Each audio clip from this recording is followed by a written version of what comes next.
Can you fine. continue to figure out how to work this? Sure. Okay, so we will call the October regular meeting of the Narberth Planning Commission to order at 7:04 p.m. on October 4th. And we will note that all planning commissioners are in attendance and that Mike Narkowicz is here for Montgomery County Planning Commission. And as of now, there are two members of the public who are here in regard to the application for 146 Marion. And we do expect the applicants for 650 Montgomery to be here because they are downstairs. So we will start with announcements, updates, minutes, etc. First, I'll begin with the update. The only update I have is to confirm that the day after we met last month, that the state, the Museum and Historic Commission did unanimously approve the application to create a historic district in Narberth. And so now it's official. We have an ordinance, and we have the state approval of that ordinance, and we are now putting together the Historic Architecture Review Board. I'm not quite sure what the status that is. I know council has advertised for people to volunteer, and there will need to be one planning commission member on that part, and I think if nobody volunteers, council will probably invite somebody to be on that. So, Has anyone volunteered? no one has volunteered to me personally. I do not know if anyone here has volunteered to council. Would anyone like to say if they volunteered? Sooner or later, one of us will get tapped. But even more important than that, we do need to recruit other members in the heart. So if you have other people in the community who you think would be good applicants for the heart, please ask them to contact council or Samantha Bryan and apply to be on the heart. That is all I have by way of announcements, I think. Mike, is there any update from MCPC? Any news of any sort? They continue to work on the subdivision land development ordinance, and I think that is the main update. I don't have anything more concrete than that right now. Of course, Aaron is the point person on that, and Chloe is increasingly collaborating on that. Okay. I believe at the last meeting, was it reported that in October or November there would be a draft of the design components? Yes, Aaron said that he hoped to have one by that time frame. Yes. So I don't have anything more specific than that at this time.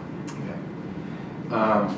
Well, we look forward to getting that. And I'll remind everyone that the first part of the SALDO, which involves application procedures and review procedures, has been drafted and circulated to us earlier this year, and they're seeking comments on that.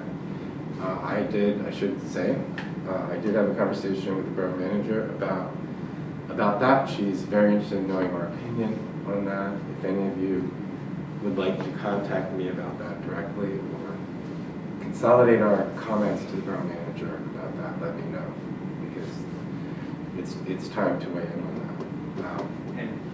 Todd, and sorry, I do have one update for Chloe. She asked that I'll let you know that Aaron and Chloe are working on finalizing the draft of the design section and making some changes to the previously circulated draft of the plan processing section. Okay. So we will then move. Let's discuss last month's minutes.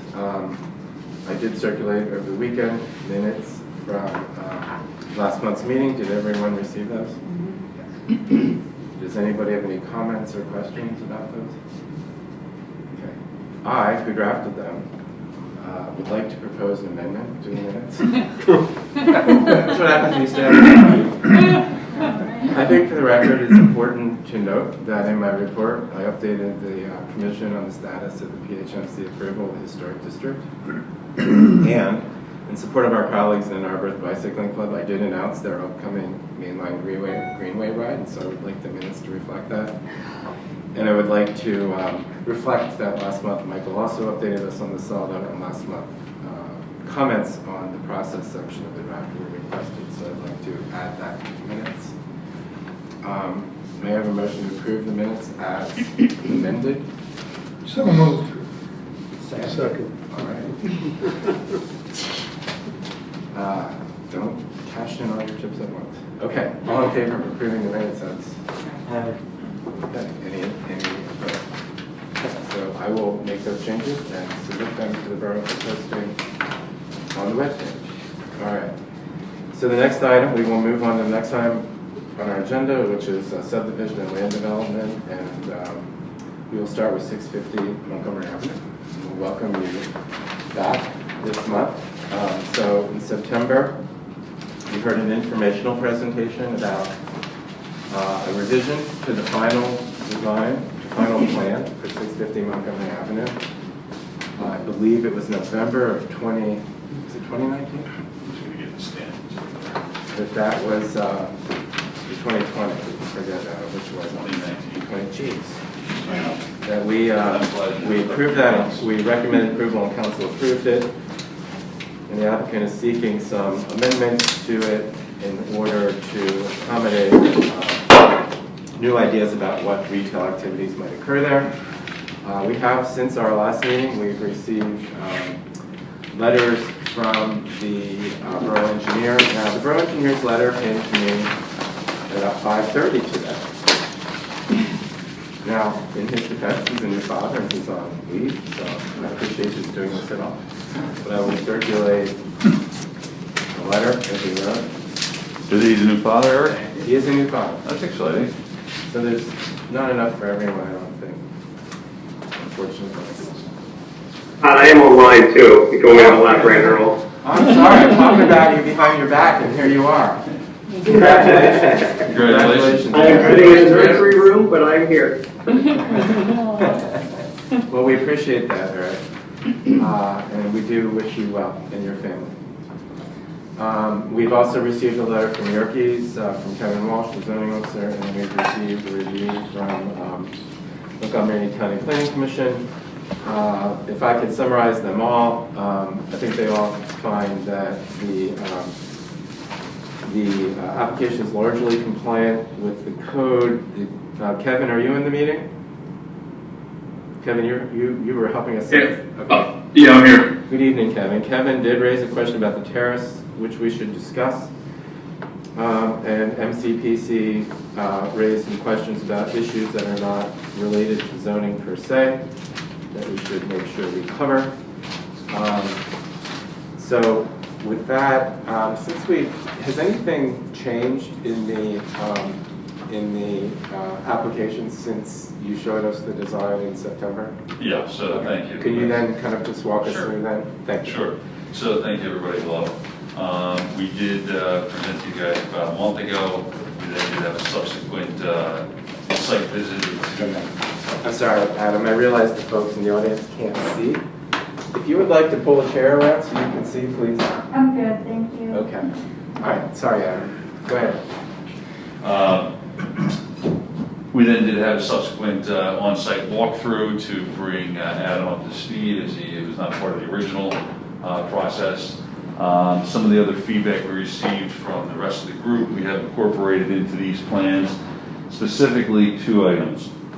One, we talked about it on site, and they did send around via email. The access points onto the lower walkway here are now all at grade, and we were able to engineer that based on the slope of the sidewalk, and we're also sloping the sidewalk as it comes into the building at the same 2% with grade and runoff, because they were not grade but runoff. So that allows us to have even points without stairs coming in. And the second point, there was a letter addressed in the MCPC review letter that we have since updated the drawings to reflect those questions to provide answers to you to that extent. And then lastly, the other thing that changed, quite honestly, was just the coloring of the building via materials, looking at a limestone type product on the whole first floor and a brick on the levels above. And then there were just some other cleanup items that we saw on the plans and looking at internally related to the side of the building that actually were not accurate on what was there, that are now reflected to be accurate in terms of where the walls and the grass come in on the side. And then lastly, which we can go through, we were asked for a landscape plan by Shade Tree. That was submitted as part of our reapplication package, but nonetheless, I do have an updated conceptual landscape plan that I can show in relation to the one that was already approved by Shade Tree. And I have both of those here tonight that we can walk through, and I can show you the differences and where some trees were moved. Okay. Just so I'm clear, I have a set of drawings that's revision 3 of the November 2019 drawings, and it was received in September 21. Is that the right version of the drawings? The drawings themselves have not changed since we submitted it. The only thing that has changed here, realistically, are the elevations to just reflect some things. But the actual physical plans that we submitted have not changed since we resubmitted them in September. I just want to make sure I'm looking at the right one. You are. September 21st. You are, Okay. yes. It's dated revision 3. Yep. Okay. Not dated, but later. Okay, good. All right. Okay. So I think what I'd like to do is start with asking the borough zoning officer, the engineer at MCPC, to quickly summarize any comments you have or issues you'd like to raise, bring to the table, and then we can kind of go through all those topics and then have commissioners ask questions. So let's start with Kevin. Kevin, can you summarize your letter and any issues you feel we should be discussing this evening? Yeah, unfortunately, Alex Tweedy reached out to me. Adam, is Alex there? He is not. He wasn't able to make it tonight. Unfortunately? Or fortunately? He called me to try and clarify my terrace comment earlier today. I wasn't able to touch base with him before the meeting. It's my thing that they're trying to clarify. What I identified as a terrace. I believe they want to call it a courtyard. Is that right, Adam? Are you aware? We're looking at that as basically before, when we had the elevated walkway around, we're just dropping it down, so we're not looking at it as a classification of a terrace. It's just an extension of the walkway just on a lower level. That's how we're looking at it. Because it is an extension of the sidewalk into the building. So Kevin, I noticed you flagged that in your letter. And that's always a little complicated because terrace is a generic word, but it's also used specifically in the code, right? And am I correct that the word terrace in the code is meant to, it defines or describes a frontage type? Yeah, it's a frontage type, and in the definition itself, I'm just going to read it for you guys. A frontage usually elevated above grade and open for seating. Understandably, usually doesn't mean shall or must be, but it is used for open seating. I know it's kind of depressed downward. Specifying it, and being that the clarification came up late this afternoon, I didn't have an opportunity to hook up with Alex and his point of view on that. Kevin, isn't that meant to be one of the options of a frontage for the front of a building? I think it's just the frontage. This has a primary and secondary frontage. Right. The primary frontage is Montgomery Ave. Correct. Meeting house. Correct, it has to be. Yes, and so they do have a little terrace, I believe is what it is. And to one other point, our initial design, whether you considered it a terrace or walkway, was always more than 30 feet, obviously, because that's the frontage of the building, and that's the way that it goes around the building. And we're looking at that as we just dropped it down from the level that it was to where it is now, and it's the same length all the way around the building. Sorry, I'm trying to read it. My understanding, Kevin, is that application of the idea or the term terrace only applies to the Montgomery Avenue side, not to the Meeting House side, because the Montgomery side is the side that has the frontage. Which is why we had a special exception to extend the terrace about another 15 feet on Montgomery headed, whatever the direction is. Yeah, just looking through the code, 500-503 says general to all zoning districts, the front facade of all principal buildings shall include a frontage type of that section, which would be the terrace at the front. They're calling it the front facade, probably meaning the primary frontage. And if that is the case, then yeah, my terrace comment would be waived. I'd like to that if possible. Okay, I just wanted to be clear. But Kevin, in all other respects, you find that this is compliant with the code? There's no code issues? Correct. My other comment was in regards to just submitting additional items, I think for a light plan, I believe, and the street tree requirements, which Eric, I'm not sure if you had an opportunity to look at the site plan for those. Okay. Wouldn't those have been part of the previous submission? They were part of the submission that's in front of you right now. Okay, so there's And there were some changes, there were some basic changes to lighting for having a lower level now, other than, and some landscaping changes which were representative in those resubmittals. And like I said, we can, if you want, I don't want to jump, I'll let you lead, but we have, you want to just flip this one, flip it around. This is real quick, this was the plan that was approved previously, landscaping. I guess I'm going to jump just conceptually to give you a better idea. This is before we had the grand staircase, and we had these 3 tree boxes in front, and trees around here. If you jump over, you now see we picked up a huge landscape area over here where there was a grand staircase before, and we were able to actually put 2 additional trees in along the front. So we're actually adding to the coverage as opposed to any kind of subtraction.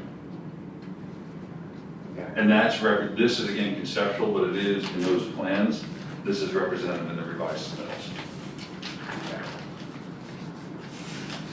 Kevin, have you seen the lighting and landscaping plans that were submitted? No, generally, Eric checks those as part of his final approval. I usually just look at the elevations, but I'd like to generically comment about those because they are referenced in the zoning code, although I don't check.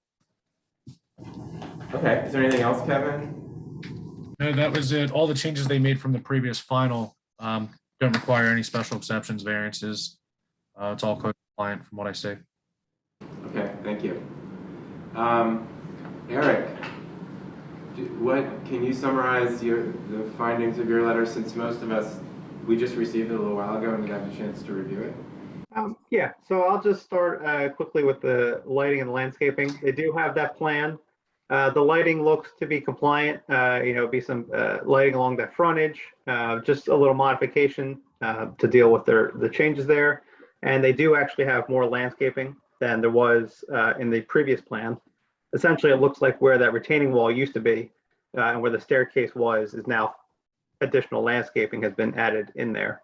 So that's all a positive development. Other than that, I do not really see any issues. It's really just some modifications to the courtyard around the building. I do want their engineer to just confirm that the stormwater management isn't impacted in any way. I don't think it is. I'm just asking him to verify that fact. Other than that, they're going to need just some technical items. They'll need to revise the cost estimate for the development agreement.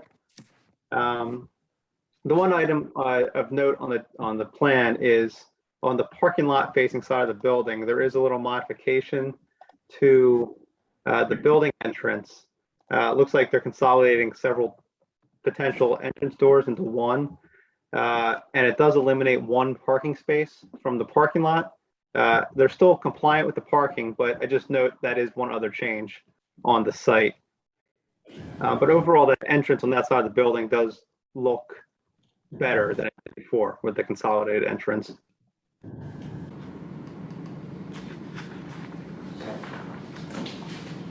Thank you. Mike, can you mention anything that you feel should be on the table? Sure. Sure, and the applicant mentioned that some of the comments I made about plan information has been added to the plan. So just to clarify, I guess that has to do with the steps, the opening to wall ratio, and the first floor windows. Right, so the steps and the new renderings have all been eliminated and reflecting the grade accurately. Sorry about that.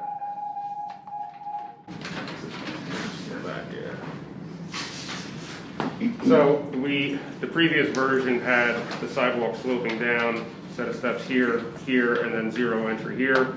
We were able to adjust the grades for the sidewalk, which is reflected in the plans, and so we now have 0 access points from all 3 positions. We did have the calculations for the Montgomery Ave elevation previously, but we added in the meeting house as well, just to make sure that everything was copacetic and we fall within the numbers of what we're looking for. Okay, good.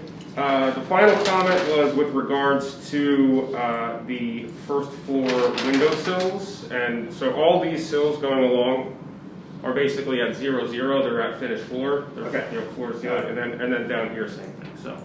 Okay. Yeah. Let's see. Okay, good, okay.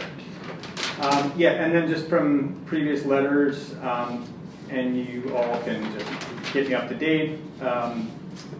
If there's something that's been discussed and already decided, but of course I wasn't part of the earlier conversations for this, but one of the comments that seemed to have lingered was about the area for dedication.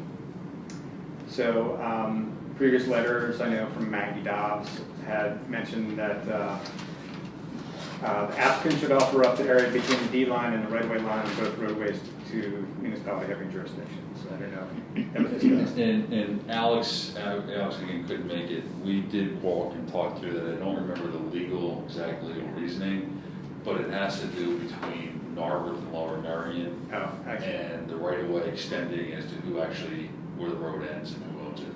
Okay. And I believe that was the reason why it was not done. Okay.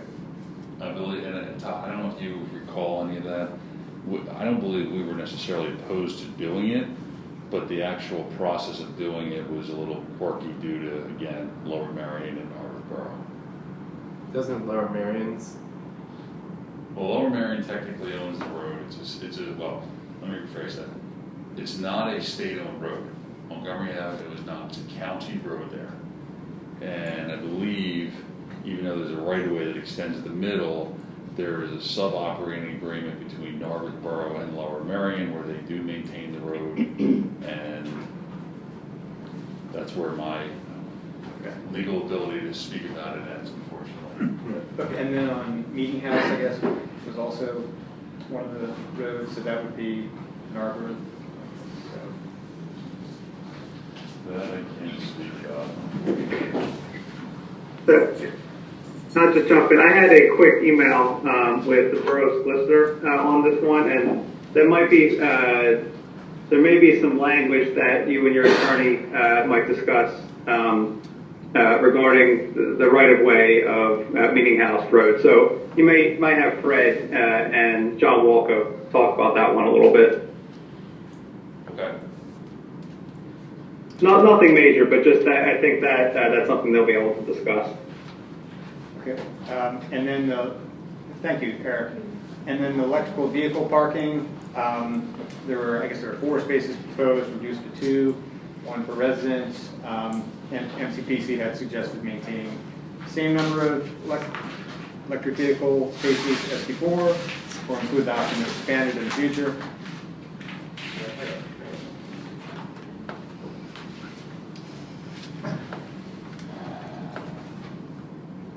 We have 2 EVs back here. So there were 4 originally? That's what I understand, yes, from the letters. I don't remember that at all. Uh, We'll go back and say, I don't recall there being 4. Okay. This must be old drawings, because there's 4 in this drawing I have. So I must have old ones. It's weird, Adam, there's 4 shown in this drawing. Was that the original? 2019. But it's the one that stands for September 21. There's 2.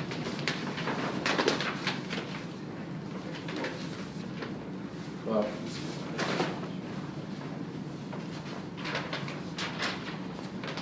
So he has 4 double. Okay. All right, we'll go back and take a look at that. while you're looking at that, this is why I was puzzled I about think the it drawing. says, so here's the issue is, if these 2 are labeled EV, but the leader says 2 parking stalls to be dedicated for EV. I just wonder if it's, oh no, 2 residential, yep. Yeah, all right, we'll Yep. look at that. Okay, thank you. And then, yeah, that was really it. And then we we have a new number, the MCPC review number, so the signature block can be updated accordingly. Yes. And that's everything. Okay, thank you. I will say, there's one council member in particular who would be very interested in seeing that EV spaces kept at 4. So Yeah. you'll hear about that at council. Just email. Thank you. Yeah. Okay. Are there any planning commissioner questions or comments? We'll start with Adam and we'll go around. No, I don't think I have any questions or comments. Okay. Jennifer?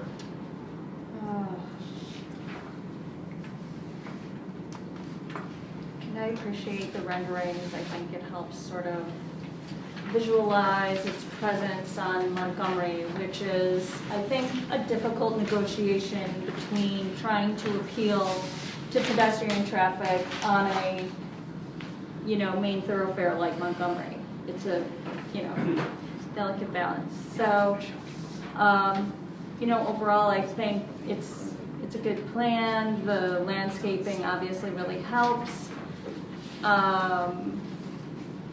It will be interesting to see how it actually materializes in terms of some of the details with the lighting.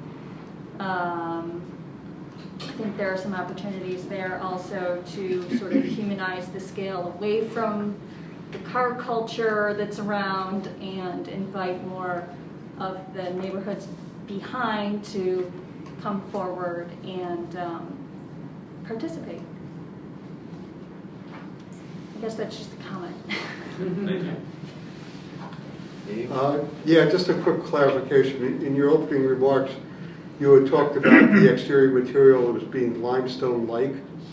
Does that mean it's limestone or cast stone, or it hasn't been determined, or what? That has not been fully determined, but it'll be this light color scheme type material.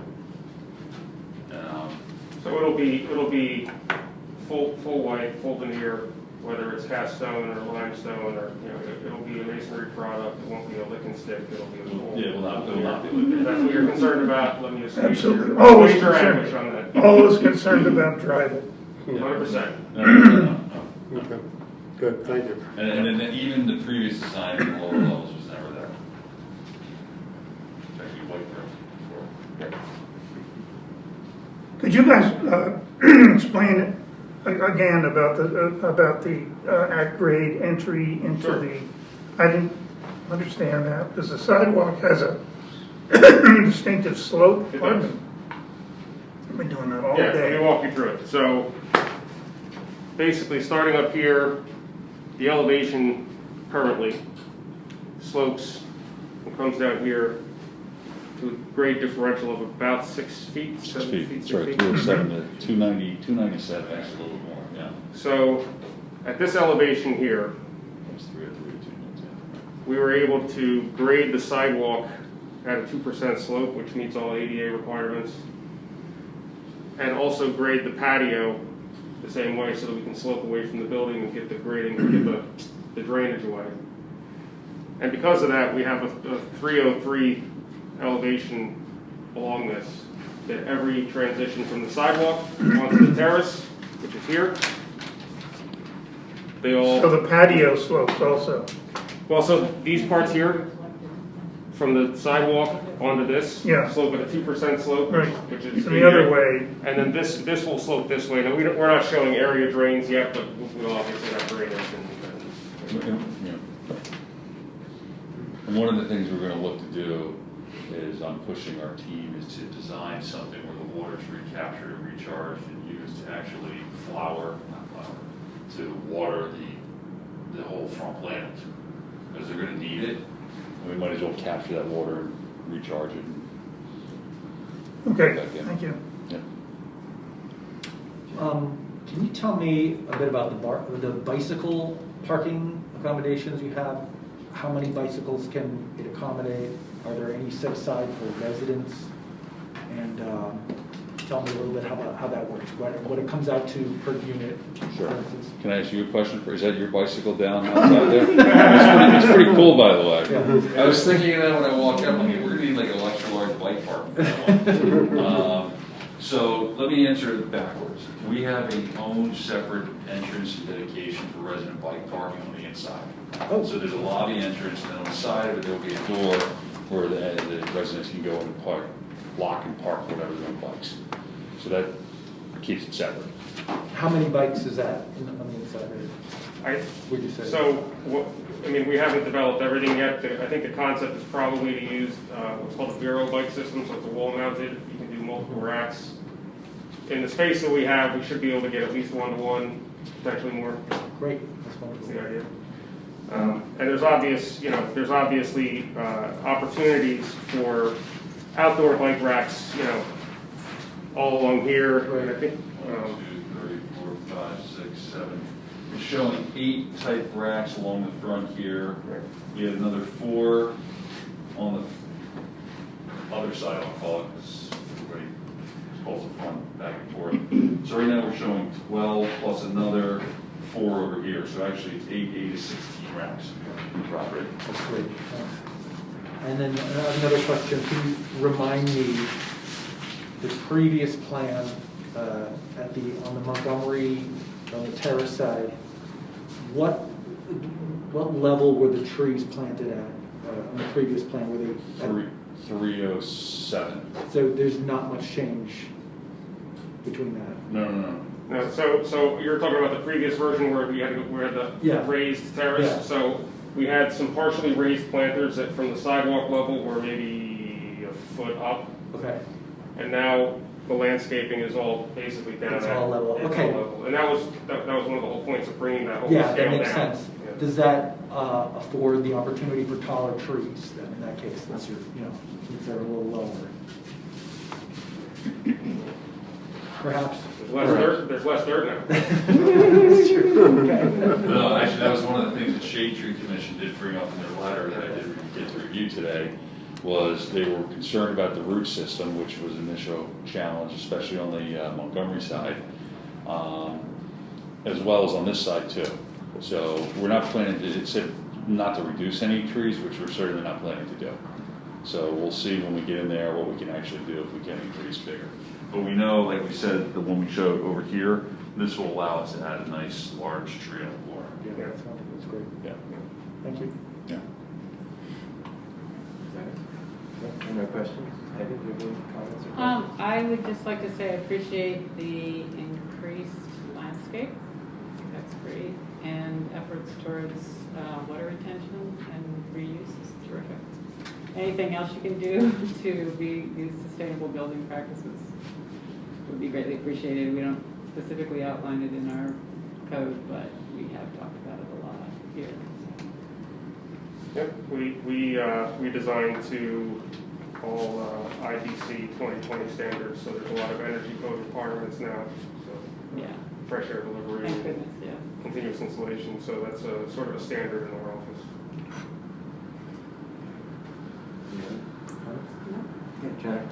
I just wanted to sort of piggyback off Jim's comment and ask in terms of programming, because the sustainability that's sort of like built into the code is one thing, but programming sustainability is another.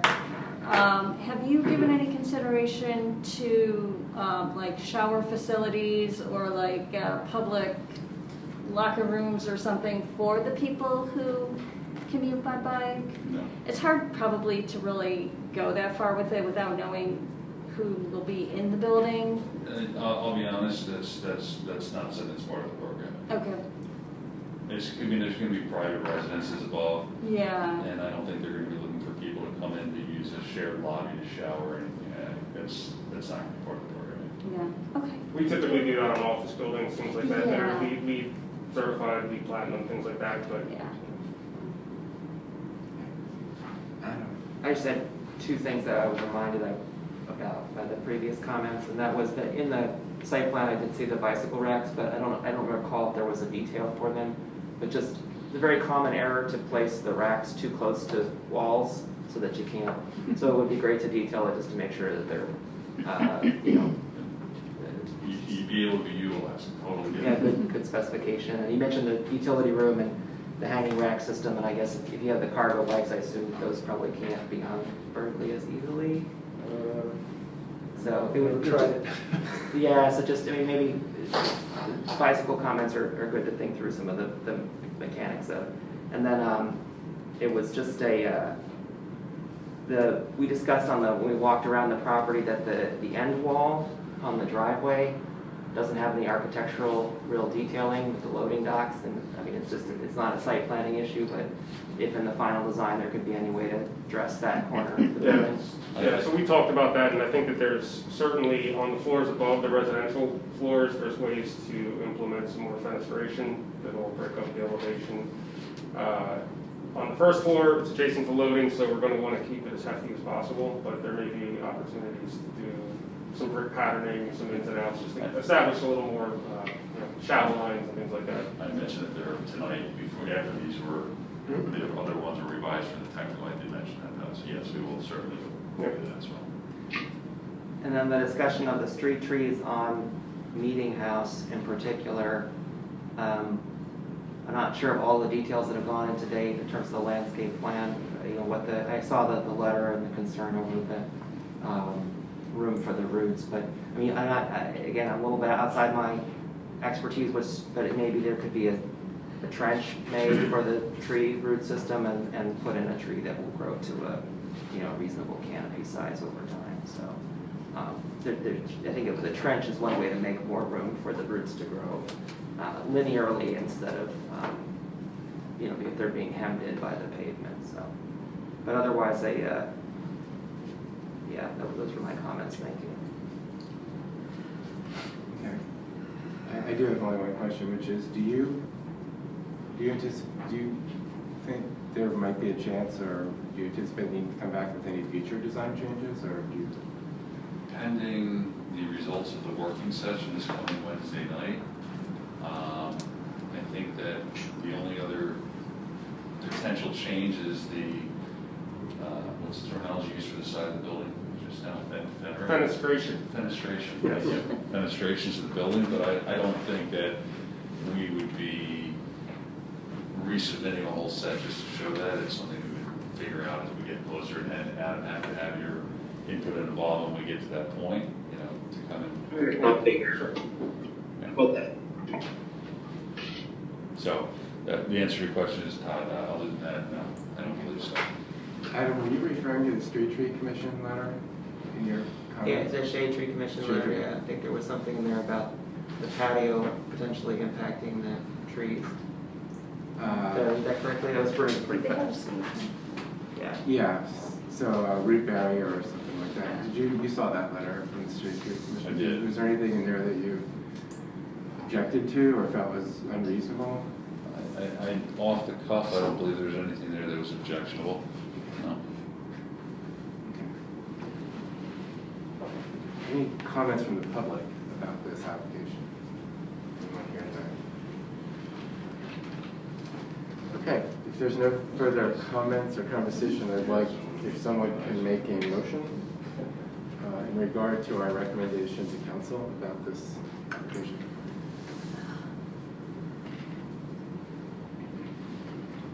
Calling it out. Go ahead. Is it a motion to approve that you're looking for? Whatever motion you'd like to make. That's the term to approve the? We would recommend the council. Yes, recommend it. That's what we would do. We don't approve things ourselves. Understood. So I would recommend we approve. I would recommend that we. What was the phrase? Recommend to council that they approve the application, the resubmittal. Okay. I will second that. Okay. Any discussion? I would just suggest adding that we recommend that council approve this application with the condition that the applicant address issues raised in the various review letters. Are there any that you object to or would not like to? No, and I guess from a technicality standpoint, it's something that we'll address with Fred and John in terms of a final resubmission, in terms of addressing those, and in terms of a proper response. Okay. Okay. So with that amendment, all in favor of recommending approval? Any opposed? Okay. Thank you all very much for your time and feedback. We wish you the best of luck in finding tenants. Thanks, everyone. Appreciate it. Thank you. Thank you. Exciting. Yeah. It would be nice to have any tenants, but exciting ones would be even better. Okay. The next item on our agenda is the tentative plan for 146 Marion. Please, is everyone in your team here, Sam? Yep. Okay. So we can start with that. What I'd like to do is have you all review your proposal with us. I know you were here, I think, in June, I believe, and so especially what you, how the submission you have now different. I'm sorry, are you having trouble hearing me? It's just a little, Yeah, I'm sorry. it's real fast. Just review your proposal, particularly what's changed since the last submission. And then what I will do is I will ask the borough engineer and the zoning officer and NCPC to summarize their questions or comments, and then planning commission conversation. So go ahead, welcome. Thank you. Good evening, Mr. Dressy, and members of the Planning Commission. Good to almost see everybody. Likewise, Mr. As our summer night said, it is difficult to hear, so if I am hard to hear, just let me know, and I'll try to raise my voice so you can hear me. You are generally familiar with this property, and it's been before you in a couple of formats in terms of plans, and the plan that is before you this evening is a 4-lot plan that you have seen before. You had certain questions with respect to the plan, and we've provided additional information and clarification on points that you had raised in prior meetings. So we're happy to discuss that with you tonight. We are aware of prior conversations that we have had with the Planning Commission concerning possible alternative developments at the property. I think it's probably fair to say that the ball may be in the Planning Commission's court. I know that you have been considering ordinance amendment and ordinance amendment language that might permit an existing historic home to remain and have certain, or not historic home, but a home that is part of the fabric of the community, has been in the community for a long time, to remain. And you were looking at ways that that might be accomplished. You know that we had provided you a few months back with language that we thought might work, at least in our particular situation. I think it's fair to say that you were looking perhaps even more globally at the borough as a whole and different circumstances that may pertain to different properties, not just the property that is the subject of this application. So I think we had told you, and we're kind of in the same position that we have always been on this, that if the borough were to come up with an approach and an ordinance amendment that would permit reasonable alternative development, that we would be open to that. And, we said that we were open to that at one point. We remain open. However, in the meantime, wanting to move ahead with this application is important. We don't know what whether an ordinance amendment may be enacted, and if so, what that ordinance amendment would provide and what it might provide by way of reasonable alternative development for this property. So what is important here is our present application, that we kind of move forward with that. We're in the relatively early stage in the approval process for that application. And although we have been at it for many months, and we do ask you to take a look at that application and fairly review and comment on that application and move that forward.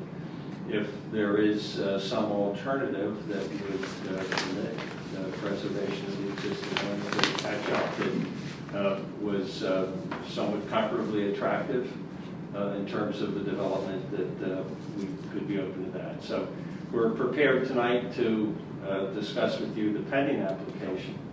And Chris Yon can clarify for you certain items that you sought clarification on when we last discussed this.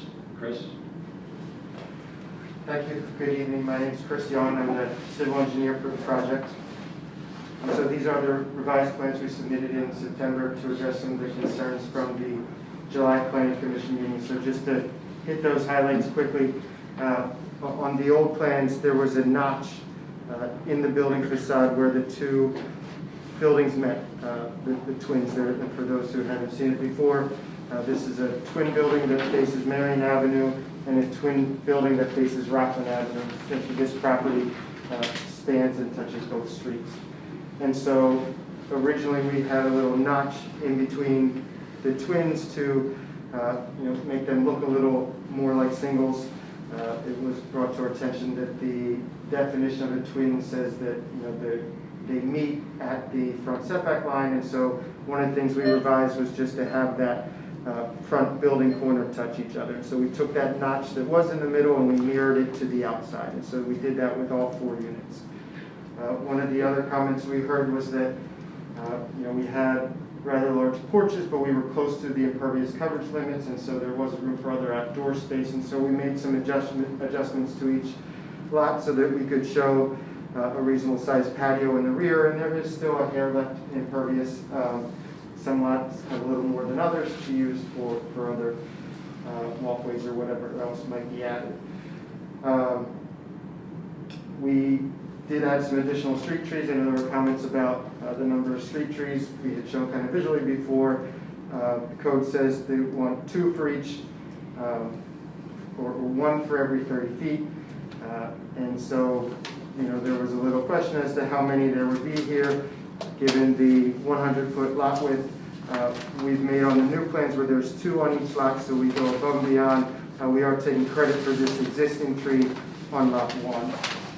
I should just say the landscaping will really be worked out in the preliminary plan stage. We meet with Shade Tree Commission, but we did want to kind of fix that graphic so it was closer to what it would be in the end. There was also a reference to Table 14, which is the facade area calculations, and really that code and that Table 14 was repealed when we had resubmitted this plan. And so we removed that reference. We obtained additional survey information to get facade area along the street for those that weren't in the borough Excel file.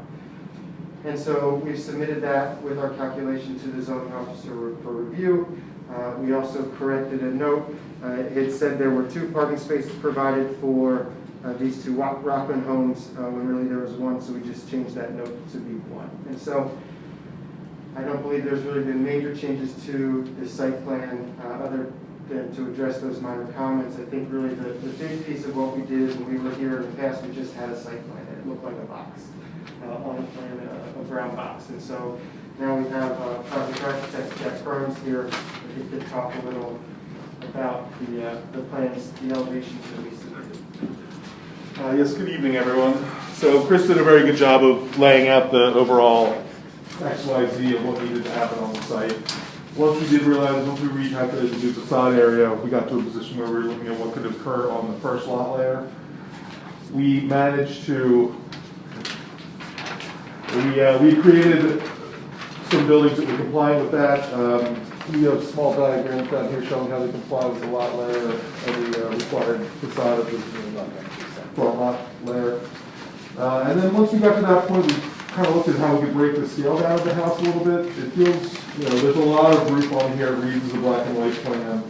But the idea was to keep the eaves somewhere right above the second floor so that it wasn't going to be too dominant from the street. And then the roof peels away back from the street itself right there.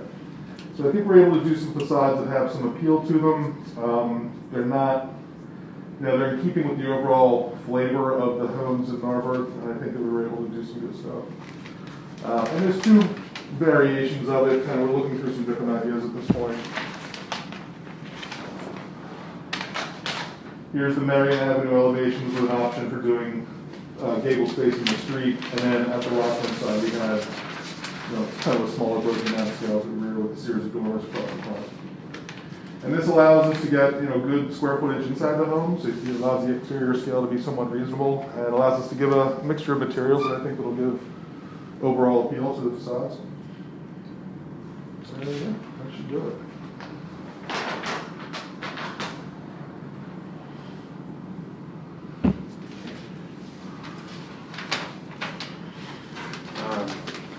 Is there anyone else from your team who would like to say anything else before we start our conversation? No, thank you. We're happy to answer any questions you have about anything that Chris or Jack has just described to you. Yeah, thank you. Thanks very much. I'd like to start. I cannot tell who is watching.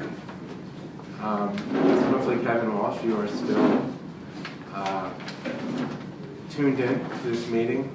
If so, could you please summarize your review of this and any issues that you feel merit just further discussion tonight?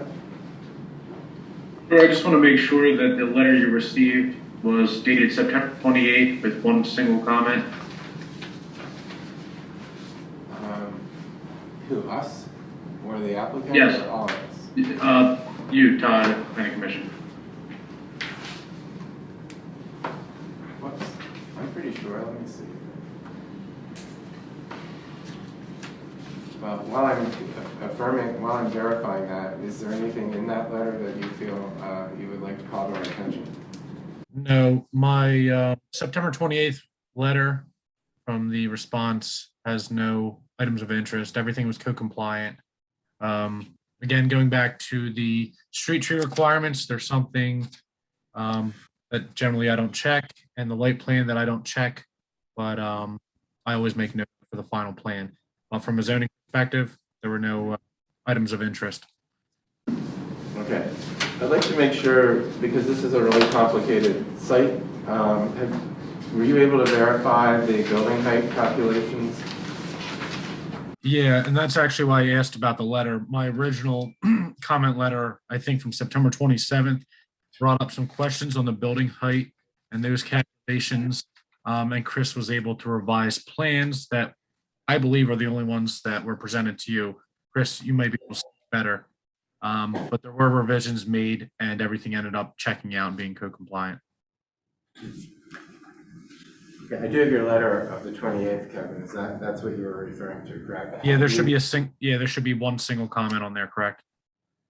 Yeah, it's about what should be submitted at the final review stage. Correct.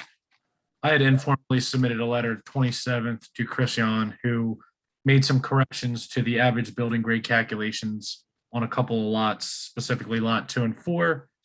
And there was some nomenclature or dimensional changes that were required that were fixed to make everything code compliant. Okay. Actually, the printed copy I have is the September 3rd revision, so I'm not sure I have the most recent one printed out. Okay. Eric, are you still on the call? I am still here, yes. Okay. Is there anything in your review that you would like to flag for our attention or discussion tonight? No, so at this point, my comments basically are all just referencing items that would have to be addressed or included during the land development process. So stormwater management, compliance with, once we get into actually submitting stormwater management calculations and the details of sanitary sewer, all the other items that would go along with the land development. But at this point, the plan from the previous revision to this one is substantively the same for the site plan. I'd really just be looking for more information as we go into the future.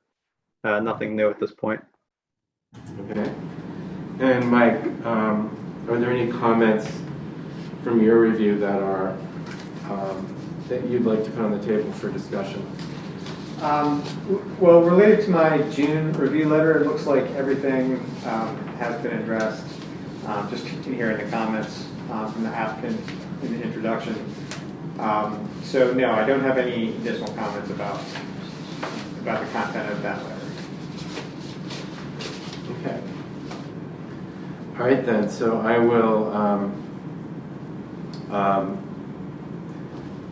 turn to planning commissioner comments and questions for the applicant.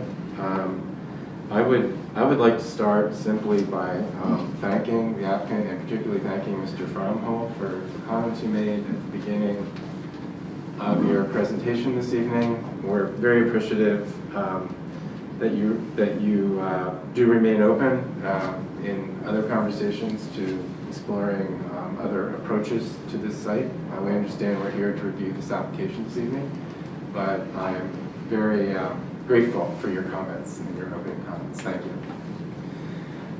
So I would then ask for Planning Commission comments or questions, and rather than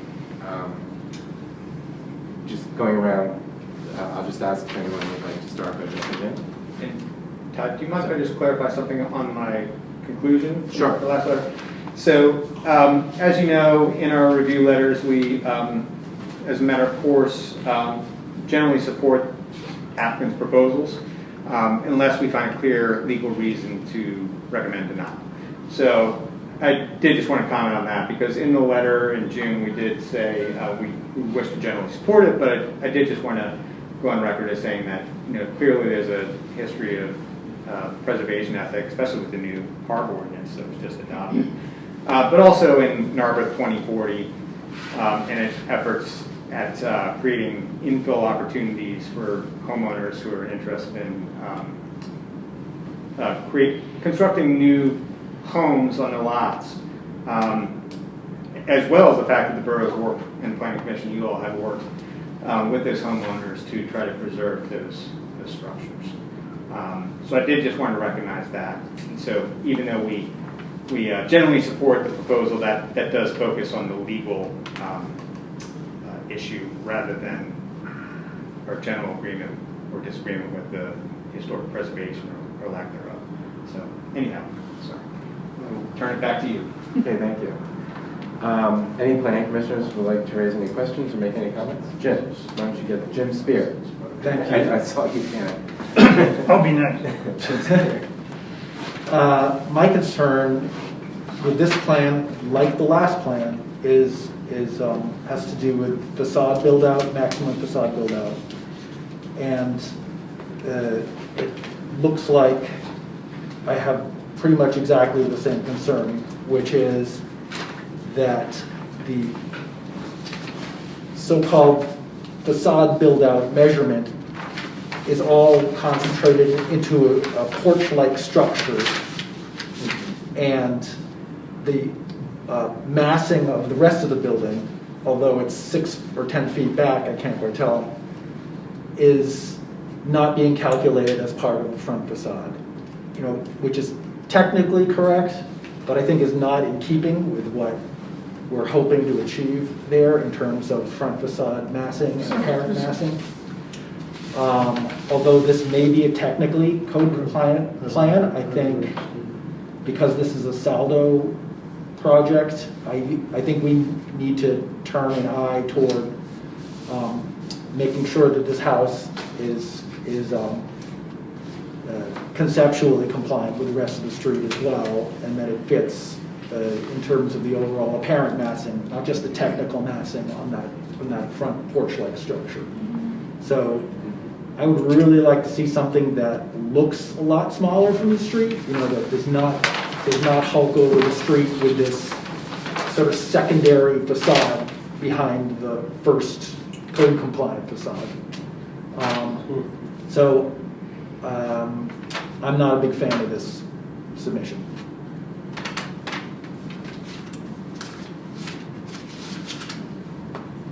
Any other comments at this point? Not for me. Jim? You almost commented on materials, but I didn't hear any materials mentioned. So could there be a little bit of a discussion about what's envisioned? Sure. It's a bit early in the process for us, but the overall idea would be the same palette as Greater Narberth, stones, brick, sidings, the typical Narberth palette. Well, Narberth has a very broad, eclectic palette. So in conceiving of a vaguely colonial elevation with gambrel roofs, dormers, surely there's a mental image in the architect's mind. But yeah, the idea would be siding for the majority of it, asphalt shingles for the roofs, quality windows. And the idea behind the house would be a house with siding and trim is the overall concept. Thank you. And then foundation-wise, we'll have to review specifically what we're going to end up using next year as the foundation with some sort of a finished material rather than bare concrete, certainly. And we're kind of working through it as we go. Okay. We're doing the dance of designing 4 homes that may not ever be built, so we're kind of doing the best we can to keep up with the expectation levels of this group and also the reality of what man hours we have available in design homes that we never built. I'm just asking what the materials are. Yeah. I understand the goal is to make it look like if you're full driving of down twists the and street, it wouldn't be turns. out of place. Yeah. Traditional for sure. Okay. Anything else at this point? Well, I agree with Jim Spear's observation about the massing of this thing. I do not understand maybe you could elucidate the frontage calculation diagram that's in red ink. Sure. So it's based on a percentage of the street facades, as you guys know. So at the lot layer, the first lot layer here, which is the 10 foot, that's where we were required to take the line, or sorry, the measurement of the facade. So we set this front porch piece at the front facade layer, at that front lot layer, which allowed us to have that much square footage. Some of our earlier designs had different amounts of connection between the 2 front porches, but that's no longer an option. And then once we get back to the 6 foot mark back here, once we are freed up to use the full height of the site, then we bring it up to the two stories here, and then there's third story in the middle here with some dormers towards the front. I still don't understand the diagram. Could you come over here and explain the diagram to us? This is, this portion is this side of the building. It is this square. And that's represented how in the diagram?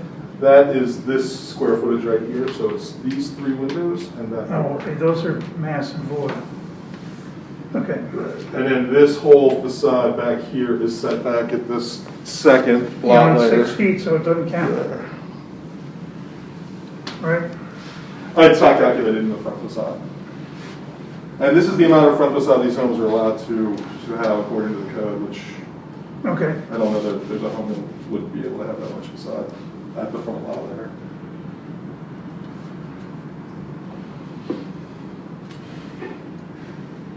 Thank you. Sure.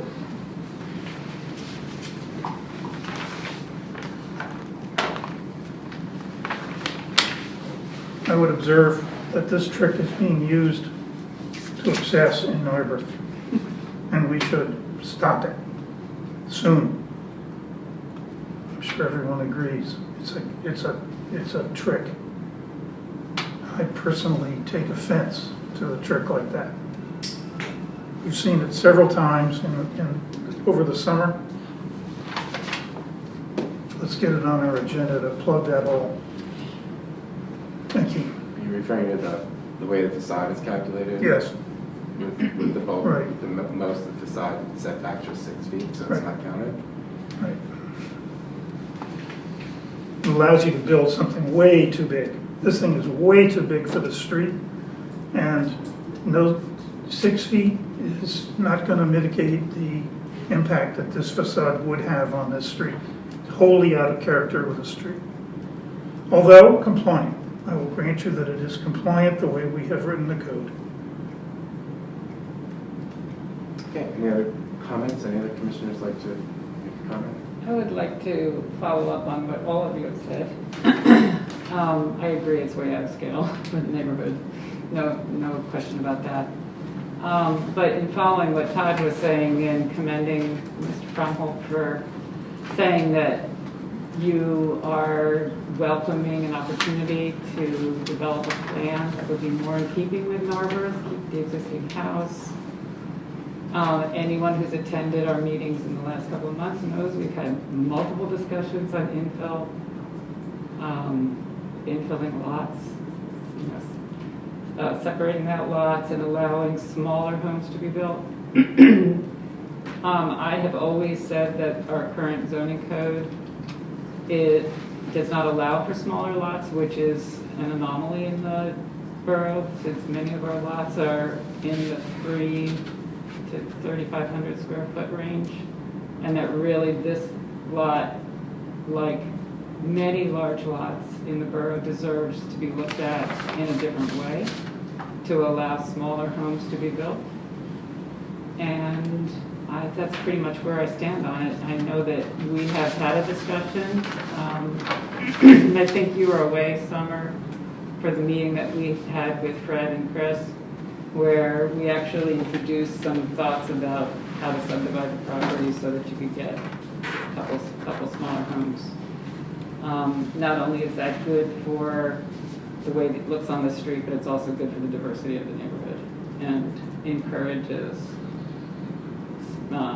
smaller homes, more, less ostentatious, and invites more of a modest feel. Though I suspect that the sale of those homes would be equal to, if not more, than something like this, and certainly would be appreciated by everybody in Narberth. Where that goes from here, I don't know. We are, stick around. We're talking about it tonight, I think. It's on our agenda. So that would be my comment. Yeah, to follow up on Heidi's comments, I think that's where I'm anxious to see where the discussion goes. I'm reluctant to comment on this proposal because, frankly, I'm in favor of keeping the house and have always been pretty vocal about that. And to start to try to fine-tune this proposal, I think, is heading in the wrong direction. My question is, how do we get back? I'm all in favor of subdividing this lot in order to have a new development alongside the existing house. And my question is, how do we move that discussion along? If I can address this, please. You have an ordinance, and a property owner has a right to develop under the ordinance. We've submitted a plan, and we ask that you fairly review it under the ordinance, and if it is approvable, you should approve it. And that is your good faith towards us. If we're saying that we are open, and I said open, we would need to see what the ordinance is, what the ordinance allows, how feasible and what reasonable return there is developing under the new ordinance. All that would need to be evaluated. But time is passing in the meantime. You may come up with something that Borough Council does or does not go along with, and time is passing. So we have not moved forward quickly with this application. We've moved forward slowly with it. But there hasn't been, up to this point, and I'm not faulting anybody, things can take time, ordinances can take time. But you're continuing to work on that. It may catch up, and if it catches up and provides that return that would allow preservation of the home, we have said and continue to say that we are open to that. But we don't know how quickly that's going to happen, what it is going to look like when it's done, how long it's going to take, how complicated the process may be, and all of that would need to be evaluated. And in the meantime, we are moving ahead with this plan, and it's, and I understand there may be a preference not to be commenting on this plan and recommending the plan if the hope is that ultimately something else would happen. But fairness to this property owner, under the ordinances, I think that you should make a recommendation to Borough Council because action is required under this plan. Can I make that suggestion? Yeah. So, in the past, many years ago, there was a property where there was an existing house, and we met with a developer, and we came up with a plan that did not meet the zoning code. And it was presented to council for a vote. They, at the same time as presenting a plan that didn't meet the zoning code, but allowed for smaller homes around a big home, at the same time that was presented with a zoning ordinance provision, which I think you had actually submitted one also, a suggestion for a zoning ordinance revision. So that can be done. That can be presented not just to the planning commission, but then to council for approval. And knowing that we are working on a zoning ordinance recommendation to council, it almost, I wonder, I mean, you're the zoning attorney, so is that something, is that an avenue we could even pursue here, whereby you come up with a plan that keeps the house and provides a couple of smaller homes, and we say, and knowing the way we've been approaching this all for the last few months, because I gave you a sketch, knowing that that's something that we are after and would be comfortable with and would actually like to adopt as an ordinance, that could actually set the tone for an ordinance, ultimately for the ordinance that gets approved by council. Yeah, and let me say, we were there a few months ago where we were talking about our particular property, language that we felt might work for us and so forth. And we were ready to move that discussion and advance that discussion a few months ago with the plan and everything. We weren't the ones who suggested it is more appropriate to take a more holistic, borough-wide approach to that ordinance. And I'm not suggesting for a moment that that's not a reasonable approach that you've taken, but it's an approach that hasn't worked for us from a timing point of view in terms of not, we need to move ahead with the plan that is before you. This may be the only plan that is feasible under the current code. The new code may or may not happen. I don't know what the process is going to be. We had suggested a pretty simple, straightforward process. I'm trying to remember what you said. We weren't taken up on that. No, okay? I think there was something, what was it? Can you remind us? I think that's it. Yeah, I mean, we have the draft language that we, but if we were moving ahead with this, in fairness to this applicant, that should have occurred at or about the time that we submitted that. And I understand what your rationale was. But where we are now is we're saying we're open to it, but we're moving along if this process and this amendment would catch up to us in a way that would make an alternative development reasonably attractive. And that doesn't say it has to be equivalent, but it would need to be a reasonably attractive alternative. But that's what I'm saying. We are trying to meet you. We are talking about it. We are trying to meet you halfway. But nothing has happened on your end regarding that. And, you know the process is slow. Yeah, I think that's unfair. Let me step in here. I don't think any of us benefit from rehashing the past few months. I think what I'd like to remind the commission is we have an application before us, and as Mr. Fromhold says, we are obliged in good faith to review this and to provide a recommendation to council. And this is because of the clock under which this operates. This is our opportunity to do that, and I think that we should tonight provide council, as the applicant has requested, with our recommendation on this application. And however, I think if in this conversation we can lay the groundwork, notwithstanding what's happened in the last 3 months, of to continue the conversation, and I think I can identify several possible starting points for that conversation, then I think we hopefully could leave.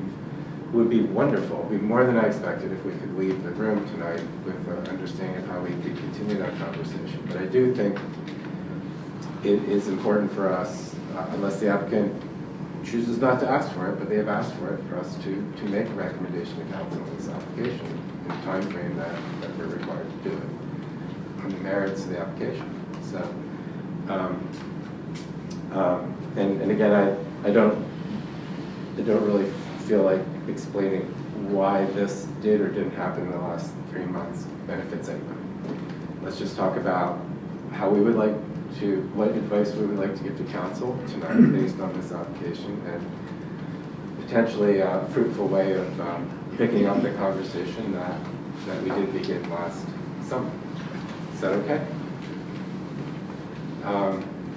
So I'll continue to ask. I think, Adam, you were raising your hand. Are there comments or questions that you have about this application? When I see the drawings, maybe I'm misunderstanding, because my interpretation is that there's essentially a facade with a projection from the facade that partially encloses the porch. That it's a bay added on to the main facade. And so the calculation of the facade area doesn't seem correct to me, because it's only calculating essentially a projecting bay. Am I misunderstanding how this is being calculated? Let me ask Kevin Walsh, are you still on the phone? Yeah, Todd, I'm still here. Could you please explain why, in your judgment, the calculation of facade isn't compliant with the code, so that Adam was not involved in the earlier meeting where we discussed this, so it might be useful if you could take a minute to explain that, please. Not a problem. So I'm going through the front facade definitions, and then the primary frontage line definitions from the zoning code. Essentially, the front facade area calculation is taking from a point at the primary frontage line, and anything as defined 6 feet beyond that can be excluded, which is going back to one of the members' recommendations that loophole be closed. But right now, that's compliant. If you set back kind of this secondary facade, it can be excluded from the front facade area calculation. So is the definition of the primary frontage line based on other houses? Or based on this house? Kevin, can you explain the calculation of the primary frontage line? I'd like Kevin, if it's okay with you, Chris. Thank you. But Chris, if you have a comment afterwards, then that would be fine. Kevin, could you explain that calculation? Sure. So essentially, you have your primary frontage line is defined by the table in the back of the code. I believe it's table 13. Yes, 13. It'll give you the contextual setback for the block, the individual block. When you get there, then 6 feet beyond that's not included by the definitions, whether that's the front facade or the primary frontage line. So what people are doing, what this applicant is doing, is they're including that front porch area as the front facade, which meets code. And then anything beyond that can be excluded from the front facade area calculation. I do have emails back and forth with Planning Commission, I believe with Jim and Todd, where I've explained this in detail. If you'd like me to forward those to you, I'm happy to do so. Yeah, I would like to see that. And just so if I can repeat back what you said, just to make sure I understand. So the table determines where essentially the line should be for the facade. Is that correct? And it's measured from, I for where is it measured from? The It's curb? an average of the other Right, it's facades. an average of the other facades, and it's measured from the curb line. So that Most of the residential districts, yeah, it's measured from the curb line. So there's for that block face, each of these block faces, there's a line established by the predominant other buildings, right? And then we're saying that we're only calculating the facade on that line. But why is the building compliant when clearly the real facade is not on that line? I mean, this is. I mean, you call it a loophole, but it doesn't seem to me to be compliant if the real facade isn't on the line. Does that make sense? So I would be interested in seeing the written explanation. So I'll just read, this is page 103 of the zoning code here, Article 5, Section 500-501D, front facade. I'm going to skip to the point that gets to where we need to be. The cumulative area of the front facade viewed as an elevation and including all exterior walls within 6 feet of a plane extending the width of the frontage upwards to the maximum building height permitted in each zoning district. The terms after that have changed, but that's where you're getting that 6 foot area measurement that we're taking and that the applicant's using here. But why is the applicant allowed to place the facade not on the frontage line? That it's, see what I'm saying? Like, this isn't a setback upper. I believe it is, correct? I'm sorry, Kevin, was that a question to somebody? It is. Because in the code, the definition of facade is simply the vertical portion of the building that meets that frontage line. It doesn't apply to anything that happens 6 feet past that. So I know we're calling it a loophole, but it doesn't seem to me that if I put a vestibule on a building at the legal line, and then I put the real building 6 feet beyond the vestibule, that the building is, what I've done is actually not complied. I need to put the building on the frontage line, right? And then calculate my facade because my facade is on the line. It's not a loophole or ledger domain. I don't think the facade is meeting, it doesn't seem to me to be compliant with what the table is asking for, which is to put the line, to put the house on the line, right? One thing I'd like to add to that though, Adam, is that there are at that frontage line, wherever they choose that to be in accordance with table 13, they still have minimum dimensions in build out widths, maximum and minimums at that line. So they still are required to meet those kind of volume and massing dimensions at that line that table 13 requires. After that, once you go back 6 feet beyond that, I mean, that's just the black and white of the code. Can I add something, Coach? Sure. Yeah, I completely agree with Adam. I think this is not just a loophole. I mean, Jim Cornwell referred to this as a loophole occurring at other spots around Narberth, but in fact, none of those other spots are doing anything like this, like putting a sort of porch-like structure and saying that's my facade. Nobody in there, I'm sorry, nobody would willingly build something like that to live in, and to then have an apparent, your house is 6 feet behind that, and to say that this doesn't count. That's nobody walking by on the street would say, "Oh, that's their facade. That's why it's all framed in front." Like it's completely illogical. It's not just a loophole. It's a real. Let me, Chris. Did Chris Young walk out? Oh, he's talking. Sorry, Chris, I didn't see you. Did you had raised your hand. Would you like to make a comment? I would. And so I'm going to show it in 2 ways. Let me point this a little more towards Adam. Starting the question. So the front setback line is this dashed line here that you see coming through the driveway. And so that's where the front of the building is.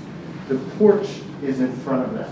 So if we take the porch off the plan, the front of the building is still on that setback line. So it's not the porch that is affecting where the front of the building is.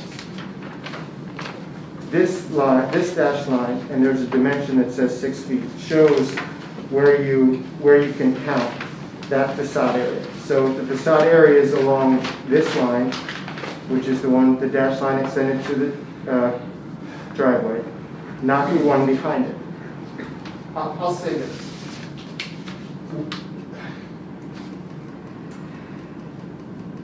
Regardless of the intent of the code, there are requirements in the code that we have to meet. One of those is this maximum facade area. Another one is the minimum frontage. So the minimum frontage of a 50-foot wide lot, the minimum width of the building is 40%. So 50 feet times 40% is 20 feet. So that's 20 feet on this side and 20 feet on that side. So at a minimum, we have 40 feet. The way the code is written is that for a twin, you take the facade area for the entire thing. So if you look at the maximum we have to deal with of 608 square feet, and you take 608 divided by 40 feet, the highest height we have is 15 feet. So just because this building is a little wider than 20 feet on each side, and either way, we're stuck with one story based on the way the code is written. Can you put up drawing A201? So, I mean, yeah, I totally get it that it's, you know, with the formulas, it's not very easy to achieve what you're trying to achieve. I think it's because the formula is also intended probably more for single-family house on a lot that size, as opposed to the twin. But in your upper side elevation here, you can clearly see that the line, what you've put on the line is essentially a projecting bay from the main building that is the porch. The roof of the porch is a continuous surface, you know, over that unenclosed porch and the bay that is the enclosed portion of the porch or the vestibule on the front of the house. But clearly that is an appendage to the building. It's not the main facade as far as I read the drawing. And so I guess that's just a personal opinion on what you feel is the main part. And what isn't. I mean, do you consider anything that's not the main box to be an appendage? Well, no, I mean, it has the same roof and the same volume, you know, as the porch. It's essentially a porch with walls. Is there a basement under it? Yes. I don't think we have the basement drawn, but yes, there's a basement. But a bay, just to be clear, a bay can also have a basement under it because the facade, like basically the foundation of the building will project outwards from the main facade for a bay. But I mean, that's why why people keep saying it doesn't read correctly, because you know, clearly the facade is the main wall of the building, not this projecting little box on top. So just to be clear, we have a limit on the size that this area can be, and you consider this projecting. And so the only way for this to not be projecting would be to continue this house all the way back. So something like that is the only thing that's acceptable to the code and to your interpretation. The main wall of the house should have been on the line. I think the main wall can't be. It can't be any higher on the front line because of the other parts of the code that we have to. Because the structure is so large, you're trying to create a very large structure when all of the other structures on the block have smaller facades. That's why the calculations aren't adding up. So by pushing the facade back, it doesn't solve that problem. You see what I'm saying? But we're limited to have a minimum width of the building. If we could make the width of the building smaller. Well, I think Heidi, and I know we're not supposed to talk about Heidi's point, but I think the point Heidi was trying to make was the solution to this problem is probably to go through a process to come up with an alternative structure that would, you know, that council would vote for, because, you know, as it's designed now, again, I don't want to take too much more of everyone's time, but it seems to me like the main facade of the building is not built on the line that the building code requires. When you put the main facade on that line, to your point, and you meet the width requirement, then you don't have enough height to get the volume of building that you want. Well, just to be clear, at the main lot layer, we're not allowed to build the main building. We have to go the 6 feet further back to the second lot layer to do the full building, correct? But are we allowed to put a building on the front, the first lot layer that's 2 stories tall, or to comply? Not with the other requirements of this code and the minimum. And I take your point, and I understand your frustration, it's just, Let me. we yeah, did what we I- could to I- comply with the code. I think, Adam, I think That's- we've, that's it. This is the design. Wait. I think we. Isn't there another twin on this, on the street? Wait, let me. What's the build out of? It's possible, I mean, I don't want to, I think that we've sort of exhausted this point. I think we take the zoning or the zoning officer's guidance here that this is compliant with the code. I think many of you have observed the outcome is less than optimal, that it is a result of peculiar metrics in the code, and it's also a result of the applicant's desire to build the biggest possible house. And those things can combine to create this application. So I think that if we're not happy with the code, it's incumbent on us to look at the code and to amend it. But I think for the sake of this evening's conversation, I think that the zoning officer's judgment and analysis that this meets the code sort of just needs to be accepted, and that maybe we're conflating the code definition of facade with the common impression of what a facade is that maybe we need to work on in the code. So I mean, you don't have to feel that it's appropriate, you don't have to like it, but I think for the sake of the conversation, we have to stipulate that the code officer is correct in his reading of this. Is that standard procedure that we're just, that we have to agree with the interpretation, the initial interpretation from the zoning code officer? Well, I think you're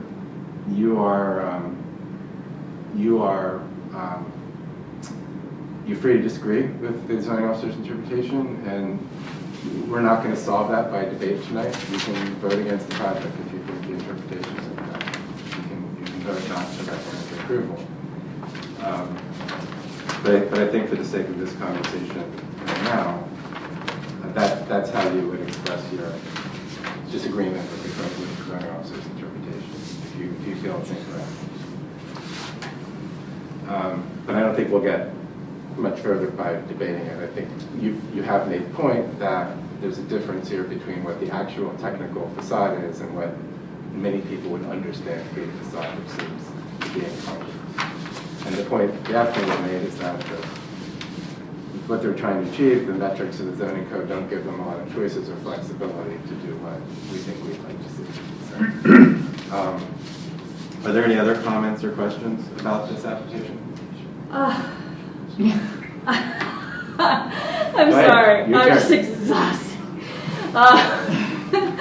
I'm going to take sort of peel off a little bit here and just pick up on one word that Heidi used in her very accurate sort of assessment of where we are and all that we really need to focus on. But that one word is modest. She was saying, why not something more modest? And my problem, among others, other topics that have been covered, is that, there's this sense that you can come into a project with a whole team of people and make a request, and this is totally common practice. This is not unique. Make a request, say what you want, let's maximize everything we can per code, and while we do it, we're going to erase everything that's already there. Not erase it in a sense of anything poetic or artistic, but just erase the existing fabric, which Mr. Fromhold mentioned in his presentation as well, acknowledging that there is fabric on this site, without giving thought to, which at one time was the architect's task, to work with what you have, start with what you have, and work with that and build with that and make something new. If you want something new, make something new and see with something that you already have.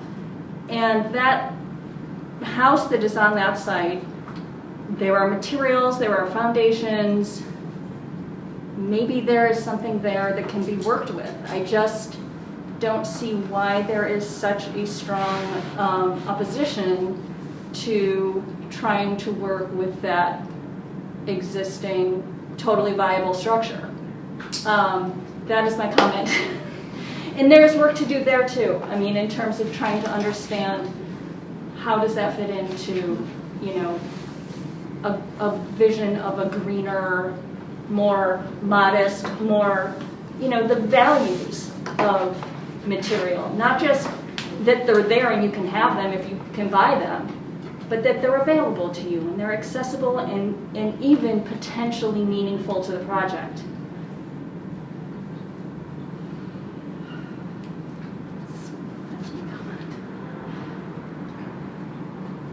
Any other comments or questions?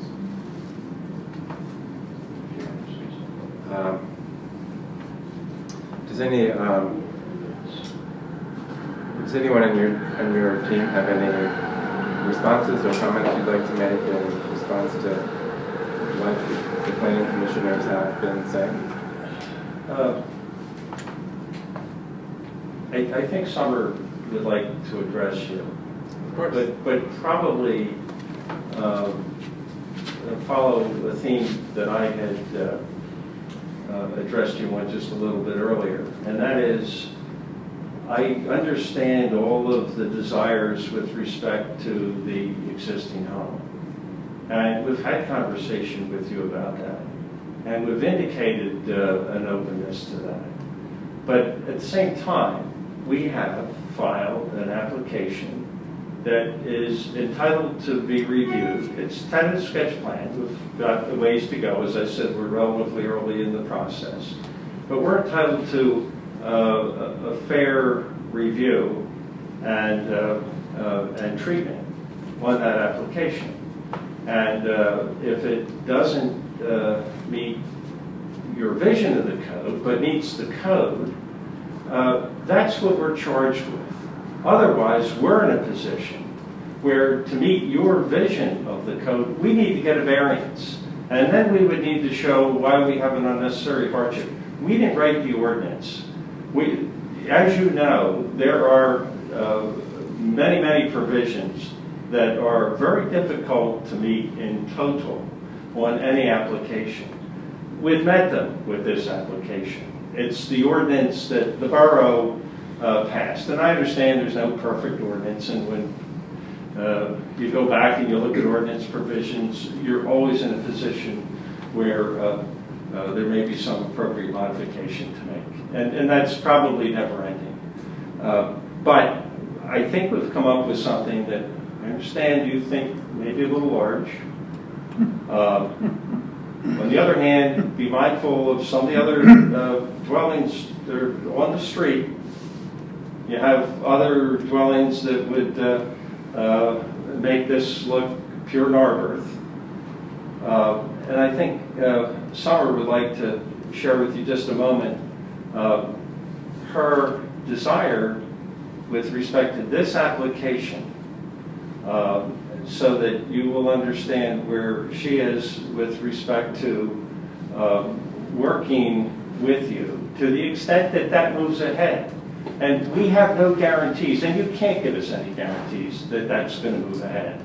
And you may have the best of faith that it's going to move ahead and it's going to work for us, and indeed it might.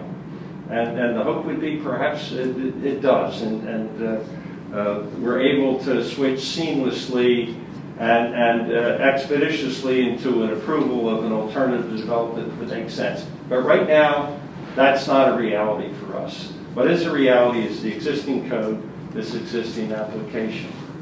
Summer, did you want to add a moment to that? So I appreciate everyone debating, and I appreciate the passion for the community. And this team came together 1 year ago, 12 months, and we did our initial unveiling 11 months ago in November to start the dialogue with our community. A few other data points are that I am a member of this community. And so I do become offended when there's this air that I'm not part of this community. My kids have gone to school here. I'll share with you a few things. I have 7 kids. My 3 youngest went to school all the way through the entire process. As a matter of fact, I don't know if you remember, but my son lived his last year of his life in this community in that home. So if you want to vilify me about not optimizing, I'm talking to all of the planning council members. If you want to vilify me about not trying to keep that artistic beauty that you're seeing of a house, I came here originally attempting to do that. We shared multiple renditions. We showed things that were 3, 4, 5. We talked about different sizes. We were very flexible because actually, I think I had shared that I wanted to stay on the property. But you all shared back that our ideas were not in the code. And so the only way that we could move this forward was to meet the letter of the code. And that is what we did because the options that we brought forward were met with confirmation from this group. And by the way, I was on the calls with you, and I really did appreciate it. Actually, you were the one person maybe that lightened my heart a little bit. So this is not just a business decision for me. This has been an emotional roller coaster. And not because it's just a house, because it was a house that I had intended to raise my family and be in when my grandkids showed up. But unfortunately, we had a family catastrophe. And it's very challenging for me to, one, walk out of the door of that house, but it also is equally difficult for me to walk in. I don't want my house to be called historical. The only historical thing that happened in that house is that my kid died in it. That's it. So yes, I am very willing to work with you all. But I have not seen in these conversations that you reciprocate in working with me. It has just been a grind for 12 months. So with all that said, I'll pack up my emotions and bring them back and say, I would love for us to just get this plan approved, and it is kind of insurance. And I have already invested way more than I ever expected from time and emotion and finance, you brought that up.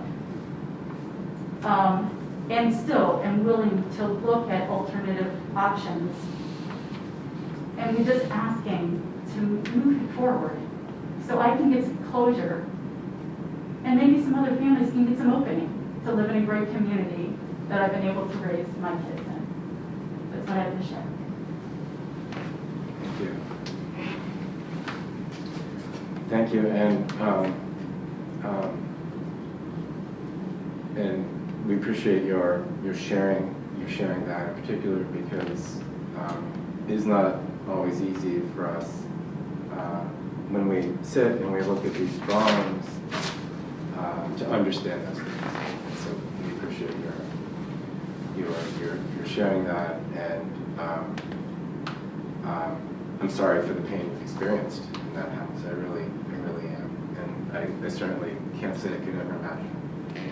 No one should have to go through what you went through. His name was Nicholas, and I died days after his 14th birthday. Yes, I know. I've heard that, and I know the neighbors remember that and remember that time. I personally was not. And we're a porch community on that street, Yeah. and big porches are important to us. Yeah. And we spent many a day just sitting on that porch waving to neighbors because that's all we could do. So a porch is a part of a home. And I would just, I hope I can speak on behalf of the commission and say that none of the comments are directed personally in that way to you or to Joe or to your team. If you perceive that, I certainly want to apologize for that. We don't intend to personalize anything that comes before us because we understand, as Mr. Fromhold has said, that that's not how public business is conducted. And it shouldn't be conducted that way. And if you have felt in any way that you have been vilified personally for this, I do apologize. I think it's clear that there are many things about this proposal that planning commissioners are very concerned about, but I hope that doesn't equate to vilifying you personally. We don't want that. Again, I apologize if you felt that way.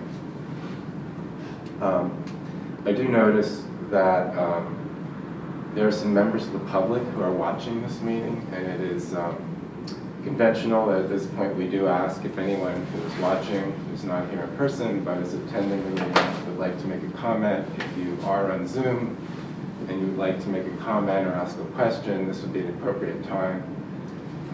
Just signal on the Zoom, Jim Spear is watching. This is your chance. To be able to see that. Maybe they should just speak up. Just speak up if you're in the public and you're watching online and you would like to make a comment or ask a question, please just speak up. Okay. So we'll close public comment on this topic. So what I would like to do is ask for planning commission discussion and ultimately a motion. And I do want to remind you that it's important for us to focus a motion on a recommendation that we would like to make to council on this in the specific proposal that's before us. I also hope that notwithstanding that motion, that discussion, that wherever that recommendation falls, that we can identify some potential productive points for future conversation with the applicant. I think I've made note of at least 3, there might be 4 possible scenarios that we could discuss. It would be, I think, a good use of our time here this evening once we make in this conversation now, or once we make a resolution to see if we could discuss where we might come together in a future conversation. So I will either entertain a motion or further discussion. A motion for a recommendation to council or further discussion at this point, if there is any further discussion. Discussion before the motion or after? Well, I think we need to be a little fluid here. So if there's still things you'd like to talk about before we make a motion, if you're comfortable making a motion, that's fine. But I would like to get to a motion. Or if someone is prepared to make a motion for a recommendation, I'd be happy to accept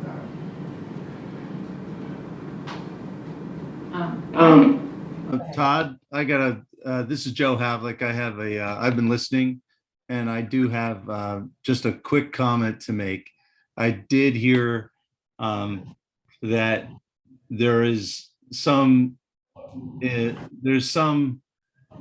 need or desire on your part at some point to have a discussion before leaving the room tonight on alternates to this proposal. And I know it meets code, but I know that there's some concerns. So I love that idea. And I know that Mr. Fromhold had drafted a proposed alternative to the code months, as he said, months ago. And I would love for that to be considered. As you say, before you leave the room tonight, if that would be possible, or at least an indication of a direction toward that code revision that actually he and Chris Young drafted months ago. Well, would it be a good idea for me to suggest what I'm thinking? Would that give everyone a little? Okay. So what I'm thinking, I'm looking at my computer as if I'm looking at you, John, which is kind of funny because I'm not even looking at Zoom. So I guess you're over there. I think there are a couple of potential directions to look at, and what I would hope we could do after tonight, not tonight, because this isn't the right environment to explore ideas like that. But to look at the language that Mr. Fromhold provided in June, which I have here somewhere in my stack of papers, is one option for us to look at. The second is there was the mention that potentially some of the issues might be addressed through variances. The solicitor suggested that might be another fruitful conversation to have, just if we're exploring ideas. Another one is that you'll hear later tonight, and we'll be happy to share with you after our meeting tonight, some proposals we're going to submit to council for new approaches to subdividing large lots, and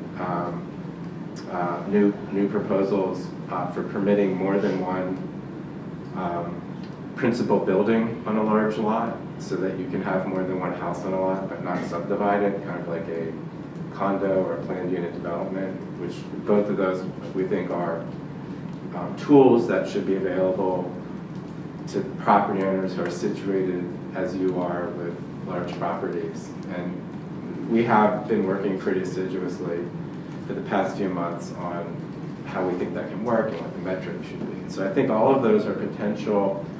I think we should put those things all on the table. Your proposal for zoning amendment, our proposals for zoning amendments, a path of whether or not any of this can be addressed through variances that could be supported. I understand and do not disagree with one word that Mr. Fromhold said, that these are all conversations of goodwill, but you never know what's going to happen. I get that, but I think those would be at least three possible ideas to explore. And I know that this conversation did begin in the early summer, I believe, and I can only say that as a planning commission, we've been meeting monthly, and little groups of us have been meeting almost weekly, kind of hash out details that we've then brought back to the commission and discussed for the last few months. And I think we are only now comfortable with bringing those to council for council's feedback. And I would suspect that if we did that, and council also knew that we had baked into this ideas that could be fruitful for you, that would be a plus. So my proposal, Jim, and everyone else on your team would be to discuss those, or if there are other starting points for the conversation that you see at this point, put those on the table and see if they can produce a result that we could all be happy with. But I understand also that's separate from what we're being asked to do tonight. So Joe, does that help? That explanation, does that help? It does, Mr. Bressi, and thank you for that. And it feels like there's more urgency. The delay from June, actually, the text that I have here was written in May 17th. The delay from that feels like there was absolutely no urgency. And I think that's one of the things that Fred was conveying. And it sounds to me like you're making a commitment to not taking another 4 months to do this, but actually maybe doing this next week or the week after. And I mean, considering it seriously, I know nothing can pass that quickly, but urgency means soon. And with some of the passion that came out in this meeting tonight from all directions, I heard a lot of people who didn't like this and would accept anything else. And so the urgency makes sense to me. Well, urgency may be one of those words like that people can see different things in it. So all I can do is tell you what I know. Tonight, before we leave, I hope to get some final feedback from the Planning Commission on a report I've drafted to submit to council about our proposals for these zoning changes. Also, we have proposals for accessory dwelling units as well. I'm not so sure that's something you'd be interested in, but it's something that council has asked us to look at, in addition to these other changes that I've described to you. We'll submit that to council, and we're happy to transmit it to you when we submit it to them, because it is my practice to post my reports to council to the public. And that can then be the basis of conversation. Now, I've been told by the borough staff that this council will have a workshop on this at its November meeting. So that may seem urgent or not, I don't know, but currently we are scheduled to discuss this and get council's feedback in November. I'm reluctant to go out on a limb, but it would certainly be, from my point of view personally, be fruitful if we had ideas that we could bring to the table when we talk to council in November. I think that would be. Okay, thank you. I appreciate that. Yes, November is just not that far away. As soon as you can, but I appreciate your sentiments. But I also want to be clear, and Mr. Fromhold would explain this to you as well. The wheels, and it's nothing to do with you or anyone, the wheels just don't turn that fast. If council were to say, yes, we like these concepts, we like these policies, they make sense for Narberth, we like the way you're approaching it, so we would then have to draft the code. The code then goes through a very formal time clock of how it's proposed. So I don't want to convey any false expectations about how fast things can happen. And I think Mr. Fromhold and Chris can explain to you, the framework in which zoning amendments occur, how they happen, and how much time they take, and let you assess that. We can't change those things. So I don't want you to leave here with a false expectation about how fast things can happen. I can only describe to you that I know we're going to submit our report and council's agreed to have a conversation about it in November, from which point, if council is agreeable, then we will draft the code and submit it to council for the formal adoption process. Thank you. Does anyone have any questions? I know I've talked to some of you about that, but does anyone have any questions about that? And I would further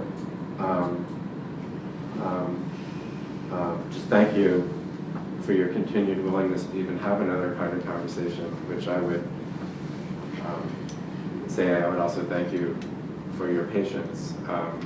It is very important to us not to make zoning revisions that just benefit one situation or address one situation, but to look at broader things in it. It's not that we went away and just didn't think about this, it's that it took us that amount of time to process it. And that is our way of working in good faith.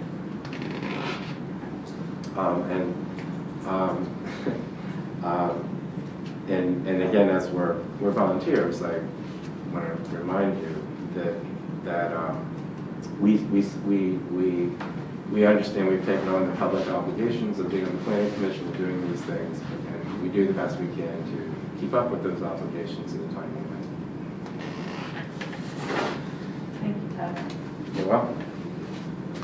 Because we do think what we're working on and hope will benefit the whole community, and we're truly hopeful it can result in an outcome that everyone would be happy with at this property. So in regard to the, maybe that's a good context, but in regard to the application tonight, would anyone care to make a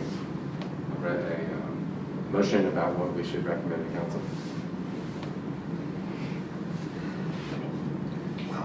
I'll speak. I'm good at putting my foot in my mouth. I cannot support this plan as presented. So I vote to recommend against it, but I vote also to urge that the process that Todd outlined be followed, and we will commit to being diligent about pursuing. The reason that I don't approve of this plan is that it employs I called it a trick earlier, to twist the calculations that are required to gain approval. And that is an outgrowth of faulty coding on the part of us. I'll grant you. But our primary responsibility is to the future of this neighborhood. And I can't in good conscience say okey dokey to a plan that looks like that. So with expectations and hope for a productive alternative design effort that will involve everyone in this room, I recommend that we recommend to council a no vote on this particular submission. Is it the motion? Not yet, no. It's my speech. That's what Tim feels right now. That's what I'm Any feeling comments? right Or I'll either entertain a motion or further comments at this point.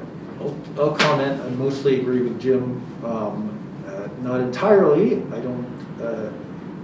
don't feel like whatever fault in the code necessarily produces something like this. I happen to be a fan of the newer buildings that are built in Narberth. I think they're very appropriately in scale. Almost everyone I can think of right now, none of them employs a tactic like this.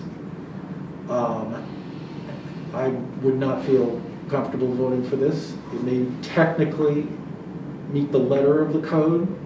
However, since this is a saldo approval, I can't quote the exact parts of saldo right now, but I know that saldo makes mention of our duty to make sure that what gets built under saldo is in keeping with the street, and this just doesn't do it. So I would say we were not just invited to use the saldo to make a recommendation, but we're also required to as well. So I'm going to vote no for this as well. Do you want me to make a motion, or do you want to continue? Whatever you'd like. Go ahead, Adam. Why don't we just is that okay if we hold that, Jim? Okay. Adam? Yeah, I mean, I'm sympathetic to the applicant and the timeline and all of the points that have been made by everyone tonight. My personal reading on this, I actually need more time to immerse myself perhaps in the exact details of some of this, but I don't know that it's so much an error in the code as an ambiguity that unfortunately produces a conflict. So as was pointed out, the zoning code officer wrote an opinion, but the zoning code has very clear diagrams for houses and for the frontage line, and it clearly shows, putting the house on the frontage line and not kind of shifting these planes in order to essentially try to exclude the house from the planar calculations. So I sympathize with all the mathematical problems it creates, but I think the code has some clarity to it, and I think that the interpretation being advanced is, I personally feel, not correct. I would almost not feel comfortable endorsing that read of it. So at most, I would want to abstain from voting for it, not to conflict with the zoning officer, but I don't think that the facades meet the way the code is written for the house. And then I agree with Jim's point about the character of the street. So let me just, for informational purposes, Jim, I did look up this morning that reference in the subdivision code, which is actually just sort of it's design guidance. That's how it's characterized. Proposed subdivision and land development shall be coordinated with the existing nearby neighborhoods so the community as a whole may develop harmoniously. So that is very, that's not objective language. That's up to interpretation, and that is, it's kind of characterized as a design, as kind of guidance. I understand, but still, we're doing a saldo review. If this was not a saldo review, the zoning officer's word would be final. It would never even get to planning commission. But here we are. Okay. Any other comments? I would just wonder if we make this motion about this particular project, can we also add something about pursuing an ordinance that would allow subdivisions that lots like this could work with, that would allow smaller lot sizes? So So that you would like to kind of put that into the Package it, recommendation? yeah, if we could. Just, so that when they're voting on it, they would say, yes, let's move forward on that. Okay. And maybe even have a timeline laid out. At least as far as November goes. Yeah, in November, when they're actually talking about it, develop a timeline for it. Okay. Dave, do you have, or Jennifer? I first just want to say I'm just very sorry to hear about your son Nicholas. I couldn't imagine a worse, more painful thing to go through. So I'm terribly sorry, but in no way was any of my commentary, and Todd has covered it, but I just want to express my deep sympathy, and that in no way was my commentary directed toward any family history of yours. I am, a member of this community too, and I just did not know that, and I was in no way referring to anything of that nature. So again, where are we now?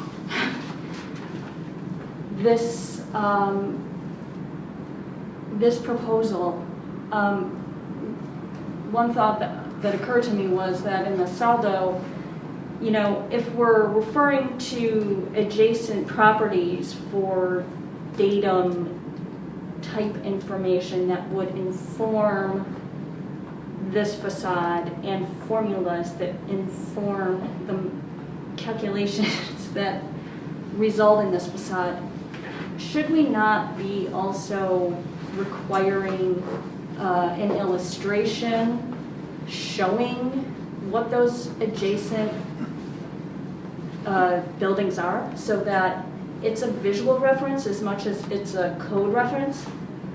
I mean, I think that would be helpful not only to everyone in this room, but also as the architect works through the problem and visually registers what these numbers really mean. That is meant to be in the revised saldo. Okay. That's a reason for reviewing Yeah. the revision to the subdivision code to recommend changes in the submission requirements that allow for the viewing and understanding. See the of street. context. I think we've discussed that in the past, and I don't So think the you answer find is any, yes. any argument here that that's important. Okay. Anything about this particular application? Like Yeah, I mean, so that's what's I am in agreement with Jim and Jim. Well, in a general sense, the massing and the character and the, all that. So I don't know what direction we'll take here in terms of a vote, but. So let me try and summarize. Maybe I can summarize this as a recommendation to council, which should have several parts. I do think, although Adam has raised a point contrary to what I'm going to say, that a resolution should acknowledge that the application, at least as interpreted by the zoning officer, is compliant with code. Council needs to know that this is an application that the applicant, not just compliant with code, the applicant has worked on this application. This is probably the third or fourth application we've seen, and they've worked assiduously to make sure that it meets the code. I think that's important to acknowledge. Council needs to know that. I think we could either ourselves say that or rely on the zoning officer's interpretation. We should say it. Well, Adam, if we actually stated that on our authority, how would you feel about that resolution, since you've No, I think it's fair to say if the zoning officer says it's compliant, then that's an accurate statement. I think there might be an error in that, like interpretation, or if there's some wiggle room in what you define as the facade, because I don't think it foresaw somebody anyway. So Adam, the subtle point is, Jim is suggesting we state that on our authority. We as the planning commission acknowledge that this application meets the code. And it reflects several submissions and resubmissions in which the applicant has responded to critiques and comments that have been raised in the past. I personally, I think, to be fair, I think the issue is that the zoning code is pushing for a smaller building than what is being presented. And But Adam, I'm simply trying to frame a resolution here. And I guess what I need to know is whether you would support this way of framing it or not. Well, I don't think it's, I mean, don't get me wrong, I would love to endorse something, but and like I said, I'm happy to abstain or go with the motion, but it's the issue is to me that you're saying that, just because it comes back again and again, that, I mean, the issue is that all of these formulas, how long should the facade be, how much area should there be, and where should the facade be located on the setback? It's intended to produce an outcome that looks like the other houses on the block. Okay, well, there's other parts of the resolution. Yeah. Okay, Sorry, the recommendation. And there's a chance to discuss these things to some degree in the report that I write. That's not part of the recommendation, the kind of complexity of what we grapple with. So that would be the first part. The second part would be, however, following Jim Spear's suggestion that in looking at this in the context of that design guidance, that we do not find that this proposal is consistent with the design character of the block or the intent of the code. And at least two key reasons, not just the code, the intent of borough land development policies. And the two key reasons for that are, one, the application proposes the demolition of a house, which it's been clear that the priority and preference of the borough for many years has been to avoid demolitions. And after this application was submitted, in fact, the borough has enacted an ordinance which severely restricts demolitions. It is a strong policy of the borough to discourage demolitions. And so, again, while it meets the code, it does not reflect that goal that the borough has. And then secondly, without explaining why, I think our observation is that the way the facade is designed is not consistent with what we believe a facade to be. And that if you look at the front planes in aggregate as a facade, they're severely out of scale with what we tend to see in that area.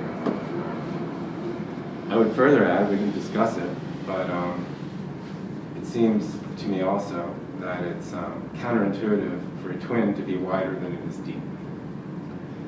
Well, there's nothing in the code that says a twin needs to be deeper than it is wide. I think if we all were to imagine that, which is why the dimensions are the way they are in the code, actually. So I would say for those three reasons, the application, while it meets the code, is not really consistent with the character of the neighborhood or with the borough's land development policies.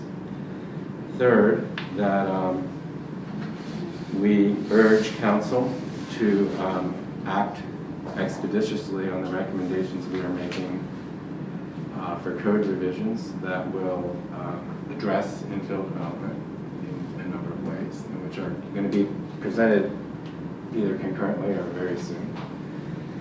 And fourth, that the Planning Commission is grateful for the openness of the applicant to further discuss this site and this project and potential ways of approaching it that could result in outcomes that the Planning Commission would be more enthusiastic about. I would propose a full board resolution. As you're talking through that, I don't know if we're allowed to talk around.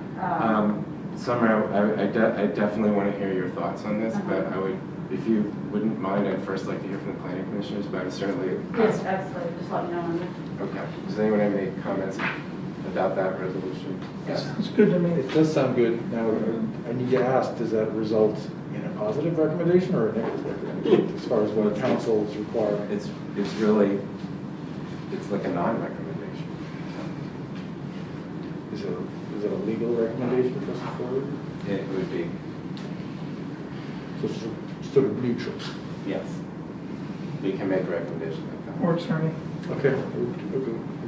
I think we can make a recommendation like that. We can make any kind of recommendation we want. The question is what's responsible, right? And I think it's responsible to note that we evaluated this from a code point of view. And I think it's responsible for us to comment on how we feel the application in general reflects the intent of what we're trying to do. I think it's responsible to recommend, if there's something that we're not happy with, to recommend constructive paths forward. So I personally am comfortable with that. And that's where we're lucky. We're just a recommending body.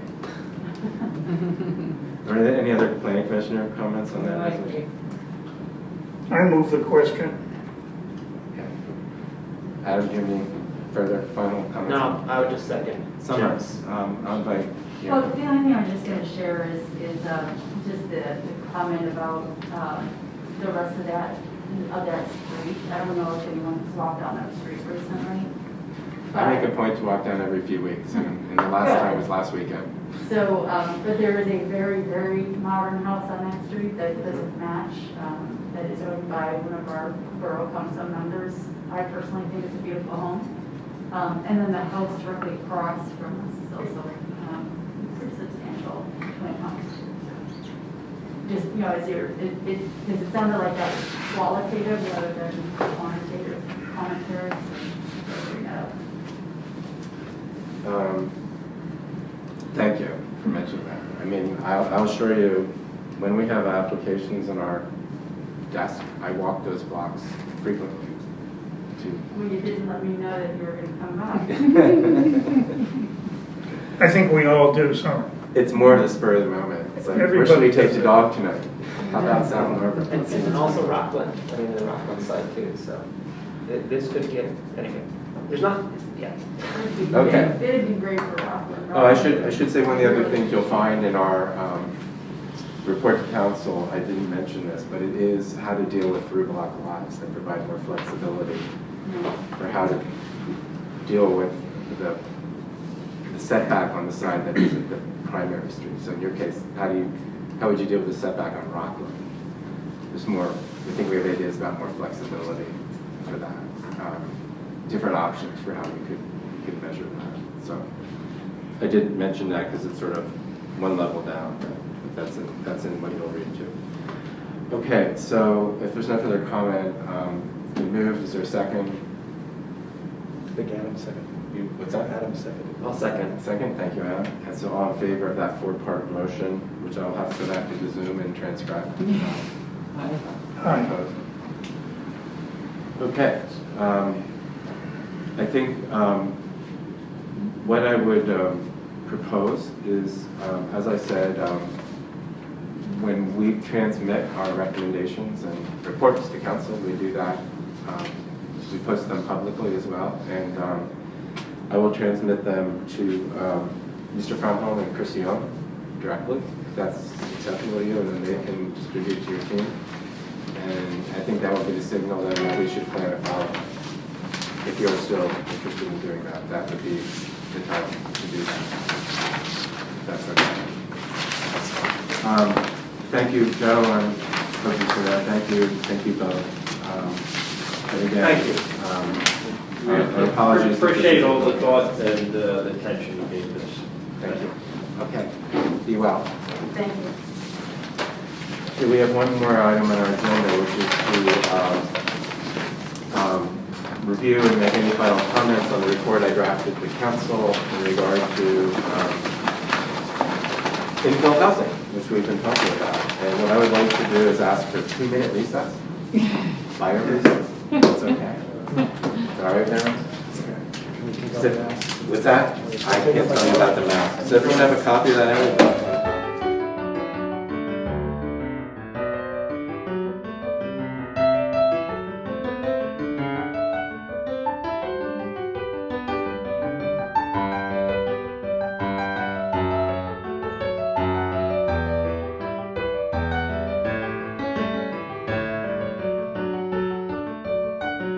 Okay.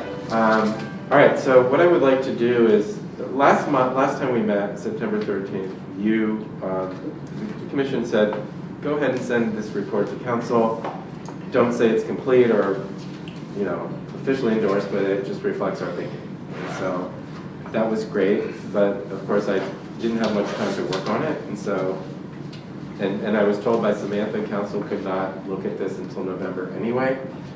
So I worked on it a little bit more, and I brought it back to you to ask if there are any other comments, issues you'd like to discuss before we send this off to get council's guidance about how to create some code. I will note, I think there's one suggestion I've made that's a little different, and this is like for Jim to consider.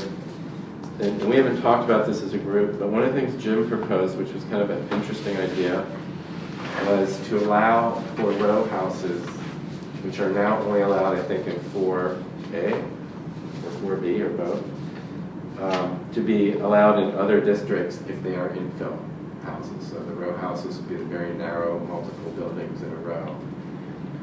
What do you mean by infill? Well, like what we've been talking about, when you have a big lot and a house on it that's in a historic district, and you'd like to subdivide your yard to use a portion of the land to build something new, that we've talked about building cottages there. Another option might be to build a couple row houses. Further, the twist on that, though, is that I began to think about that and thinking that building them in a line facing the street might not be either practical or desirable, but that turning them on their side and doing them like... Well, then they're not row houses. They're so views. My comment about this is that the use of the word row house I find very confusing, and I suggest that we pick another word. Like a muse? Muse, or what was the other one? I penciled in another. Attached house. I mean, that lot we were just talking about, they built 5 little row houses front to back in there, like along a little sidewalk or alley. That would be kind of interesting. And I think when many moons ago, we decided to not permit row houses, what we were thinking of was townhouses, the ubiquitous developer's favorite quick and dirty townhouse. That's a row house. And I still feel that we're wise to not allow them in Narberth. But the idea of muse, which I think was Heidi's idea a couple of sessions ago, or a close is another word for that, based on What did you merry say? old England. Did you call it a close? Close. Oh. Which is where the alley or pedestrian way or whatever is perpendicular to the street, and the houses are off of it, like veins on a leaf. That is a whole different animal. Well, I think for me, it's kind of a rose by any other name. To me, it goes back to just the fundamental intent and meaning of the form-based code. I mean, is this a form? You can call it anything you want. I have a hard time imagining that the form can be done in a way consistent with the intent of the code. It's not that I'm opposed to it. I just wonder how it could actually be pulled off. I guess we would have to develop standards for the end cap unit that faces the street. That faces the street, looks like a front. But I think that was an approach that would work on this particular project, on 146.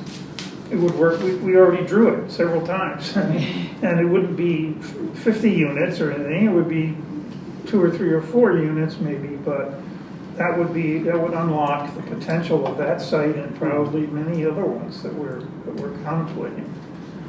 But don't call it a row house. I mean, if we had that for the Spanish house, we might have been able to pull it off.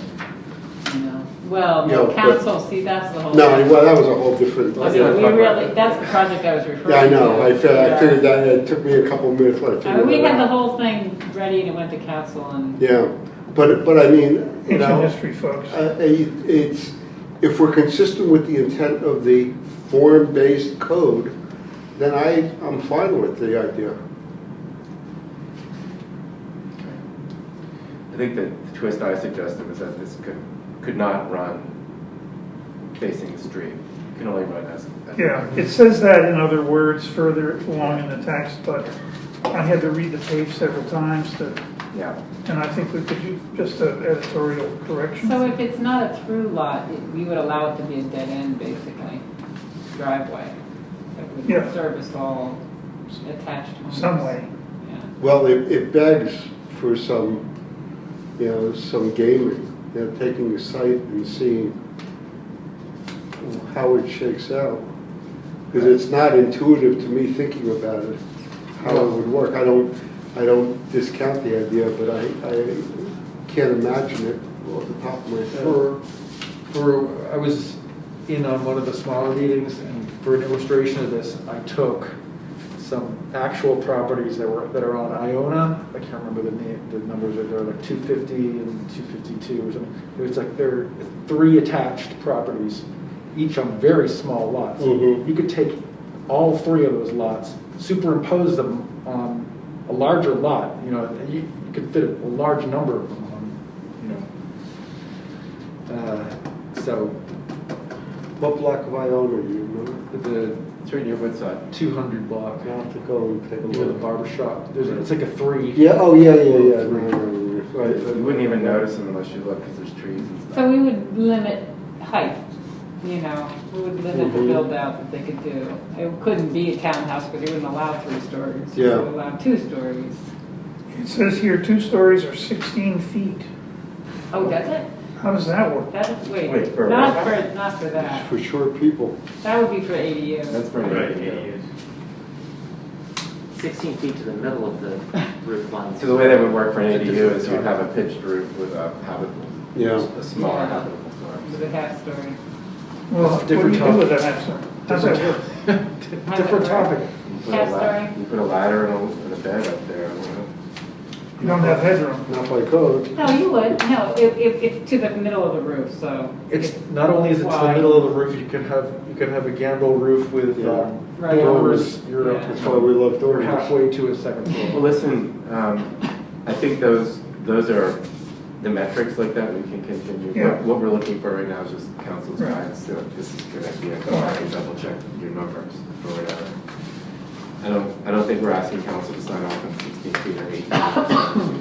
If you feel there's a need to look at that, we can look at that. But right now, the purpose of this is just to get in front of council with our ideas. Okay. And see what council thinks about these ideas, and then we know which ones we work on to move forward. I think though everything else is the same as last time, or just includes things we agreed to in our last meeting. I have a question. Yeah. I just want to make sure this is reading right, and/or I'm not just misunderstanding it, but under 2A cottage housing type, if you go down to establish a maximum building width, do not establish a minimum building width because the side setbacks will control this on a small lot. I'm not sure I understood that. Is that reading the way intended? Heidi, we talked about that in your place one day. It should have been the other way around. Okay. The maximum would be restricted by the setback. And do we need a minimum and a maximum, or either? No one's going to build a building that's too narrow to build. Right, exactly. Where's that one in Tokyo? There's some in New York. 42 inches wide. And that's an affordable unit. Yeah. It's stacked 3 cylinders, whatever they are. Sleeps 3. Yeah. City in Boston. Well, that's something I'll clarify that for the time being, but it's something we can double check as we move ahead. We don't even need to say anything to council about that right now. Which section are you discussing? Page 3, cottage housing type 2A. Paper thin, Tokyo. There's a section about potential site planning rules, and the 5th bullet down talks about building width. Despite what we just encountered with things like facades and the orientation of road homes, the tenor of our conversation was that the width of the building would be kind of self-governing. Right. Otherwise, you'd have a tourist attraction. Right. No one There's a thought. But only at the footprint, then it could become a mushroom. Oh. Right, above 6 feet. Yeah, above 6 feet. We can get this published. And on page 4, for numbers 5 and 6, and this gets at what you just alluded to with the importance of making the street-facing side of the end row house have frontage design standards that are appropriate. But I thought you might want to take out the word may. Street-facing side of the end row house may include the front door, and you may want to require the front door to face the street. Are front doors required to face the street? Because there's a lot of front doors that aren't. Yeah. Well, so let me It should have a frontage look. let me follow up on that. Yeah. So the way this is written is 5 and 6 are kind of connected. It says you may face the front. The front door may face the street, or the front door or the sidewalk may face the street. You can do either condition, right? But in each condition, you will have specific requirements, design requirements you have to meet. So if your door faces the street, you have to have and we don't know those design requirements, so you have to work them out. Right. You have a set of requirements. If you decide that's better off as a sidewall, then there are other requirements you have to meet. And I mean, at this point, I feel like that's saying that the door has to face the street is a little micromanaging. I think we would probably come up with good standards. Yeah, Okay. because we have them now, Yeah. where it's just like a front porch and it looks very front Yeah, like. it seems to me that just should say that the wall facing the street should have standards. Yeah. Right. Okay. Yeah, I've been part of conversations before where people felt that the door location was important. That's one of the reasons they're bringing it up, but maybe that comes into play in a different manner, like must have a door or something like that. But it doesn't even have to be that, as long as it's addressed. Yeah, I just don't. I mean, I thought about it, and I just couldn't come up with a reason why we absolutely want a door facing the street. Okay, as long as that's we I agree, flexibility is probably. Yeah. It's very limiting in the plan development of the unit, for sure. Yeah. Okay. Though preferred by firemen. But So under 2C, the plan unit development, and also for the ADUs, we're saying 3A, 3B, and 3C. Is there, I mean, it seems for PUD in particular, why lock it down to any zone? And then, or am I missing something? Well, we have a plan development provision for 5A and 5B right now. I see. So that would just leave 4A and 4B. This works in 3A too then? This works in 3A, 3B, and 3C. I just thought that, I mean, I was anticipating that question. And the truthful answer is the only reason is because A, I haven't thought about it, and B, we haven't really seen these kinds of issues in 4A and 4B. We've only seen them in the 3 districts. So, All right. we could consider whether this applies to 4A and 4B. This would be the perfect time to consider that. So, we could put that on the table. In fact, I'm a little hesitant about 3A, to be honest with you, because 3A is so different from 3B and 3C. Except that it's also a wide range of housing types in 3A. Yeah. Not just Wynwood Avenue. Yeah.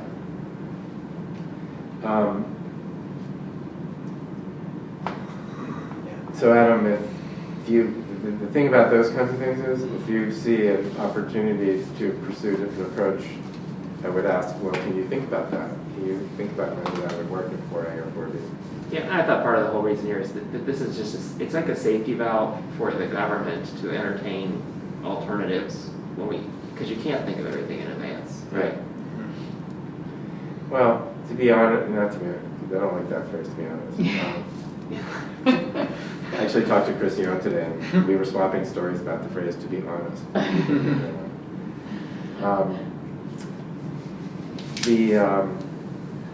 Yes, it's a safety valve, and one of the reasons for this is that because you don't have to have lot lines for subdivision, you can get more efficiency out of your lot because of this approach. But I don't think that's a bad thing if we are you know, the premise of this is it only applies on lots where people have a house in the historic district and they're saving it. And this becomes a way to, you know, compensate for the fact that you no longer can do anything else with your property for the most part. It is that really, right? And I think one of the lessons, if you don't learn it in school, you'll learn it at the plan desk. It's one of the biggest mistakes you can make is not align your zoning with your historic district. Because when you get incompatibilities, that's when you have problems.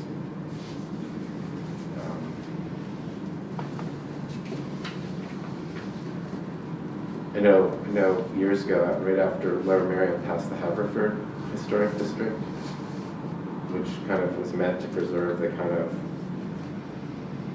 the texture there, which is sort of small apartment buildings and houses. I mean, the market drove, they didn't change the zoning. And the zoning allowed for much bigger things than the preservation district allowed for. And they got whacked, you know, because people were coming in with zoning proposals to the heart that were consistent with zoning but not consistent with the heart. So you have to make sure you have these relief valves and your zoning is not out of whack with the preservation code.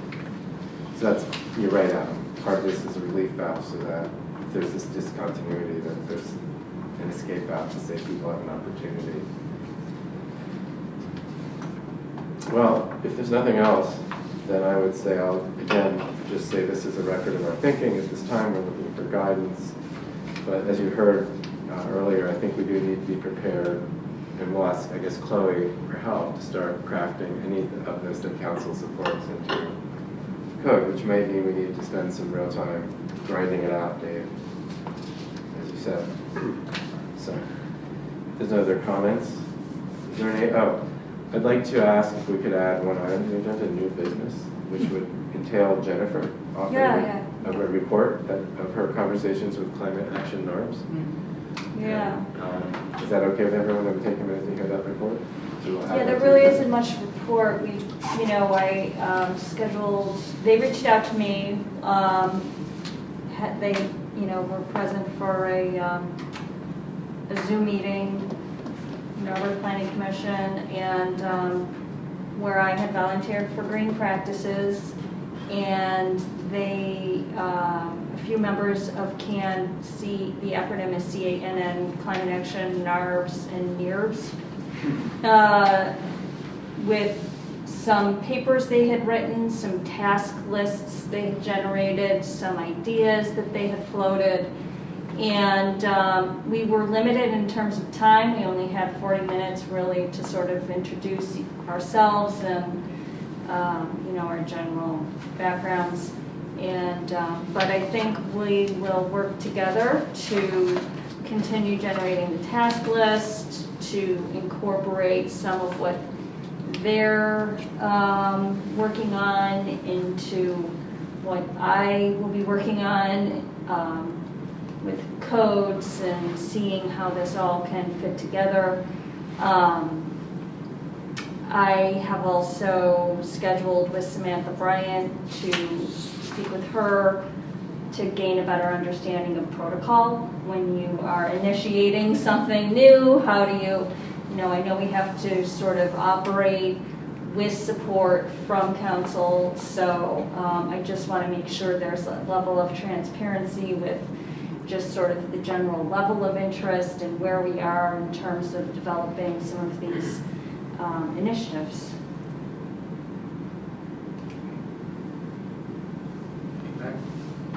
And if anyone here has any sort of like information from past conversations about this, as you were working through the code, if you found any opportunities to integrate green practices, sustainability. I know that there's a general sort of distaste for the LEED, L-E-E-D, among commission members. Mainly it's just very expensive, and but I think some of the regulatory ideas could work as baseline you know, design, like sort of regulatory frameworks to think about how it applies in a more general sense. The ideas are great. It's getting a client to spend for the paperwork. Yeah. I've never succeeded in doing that, ever. Yeah, so we'll try crib from that as much as we can. The only thing I would say is, number one, we did about 2 years ago prepare a report to council about how to tie some of these things to conditional uses, which if you don't have that, I can dig it out and send you. And I've always said that the biggest game in town right now is the stormwater ordinance. And you can debate for years about the Green Points program, but if you want to have an impact on our growth, stormwater. Yeah. And they're rewriting it right now. If Eric's still on the line, he's working on it. Okay. Focus on that.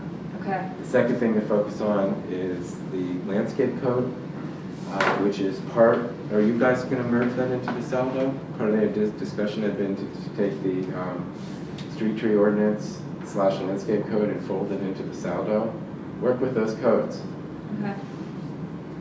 I understand the sexiness of the green points. No, Give someone a $35 discount on their building permit if they include Yeah, but some of materials them that are like sustainably low sourced. hanging fruit and you can just, you Yeah, but know. they don't have an impact. Let's face it. You want to have an impact? The landscape ordinance and the stormwater ordinance. I think that's really, huge, really well taken. I mean, you know, the number of trees that we're losing. Yeah. And the way we deal with stormwater and all of that. Yeah. That is right for the picking. Okay. It's low hanging fruit in terms of ordinance wise, but big impact. Yeah. You want to say something, Adam? Just when somebody said it's important, you know, we're losing trees, and I realize some of that is the buzz cut for these development projects.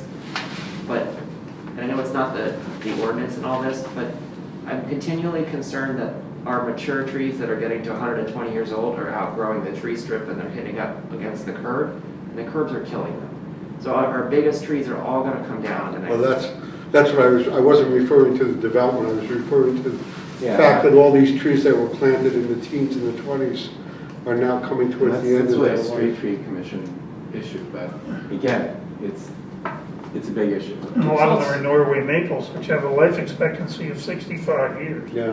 Good news is they're doing vigorous replanting in those areas, but still. So things like that. Yeah. And I get the sexiness of some of this stuff, but there's some really practical things. Like Adam mentioned, what about a tree canopy that's aging out and is boxed in and threatened? What about, Yeah. are there tweaks we can make to our stormwater ordinance? I think we should pull the curbs out. Well, but see, that's. We need more forgiving curbs, like we need Certainly the cobble. borough is We need actively more looking at cobbles. its street designs and trying. Flexible pavement. Okay, can I have a motion to adjourn? So those of us who. Move to adjourn. Thank you for that report. Jim motions to adjourn. Is there a second? I'm in favor. Thank you all. Thank you very much for, thanks for sorry. Thank you for helping navigate complicated situations.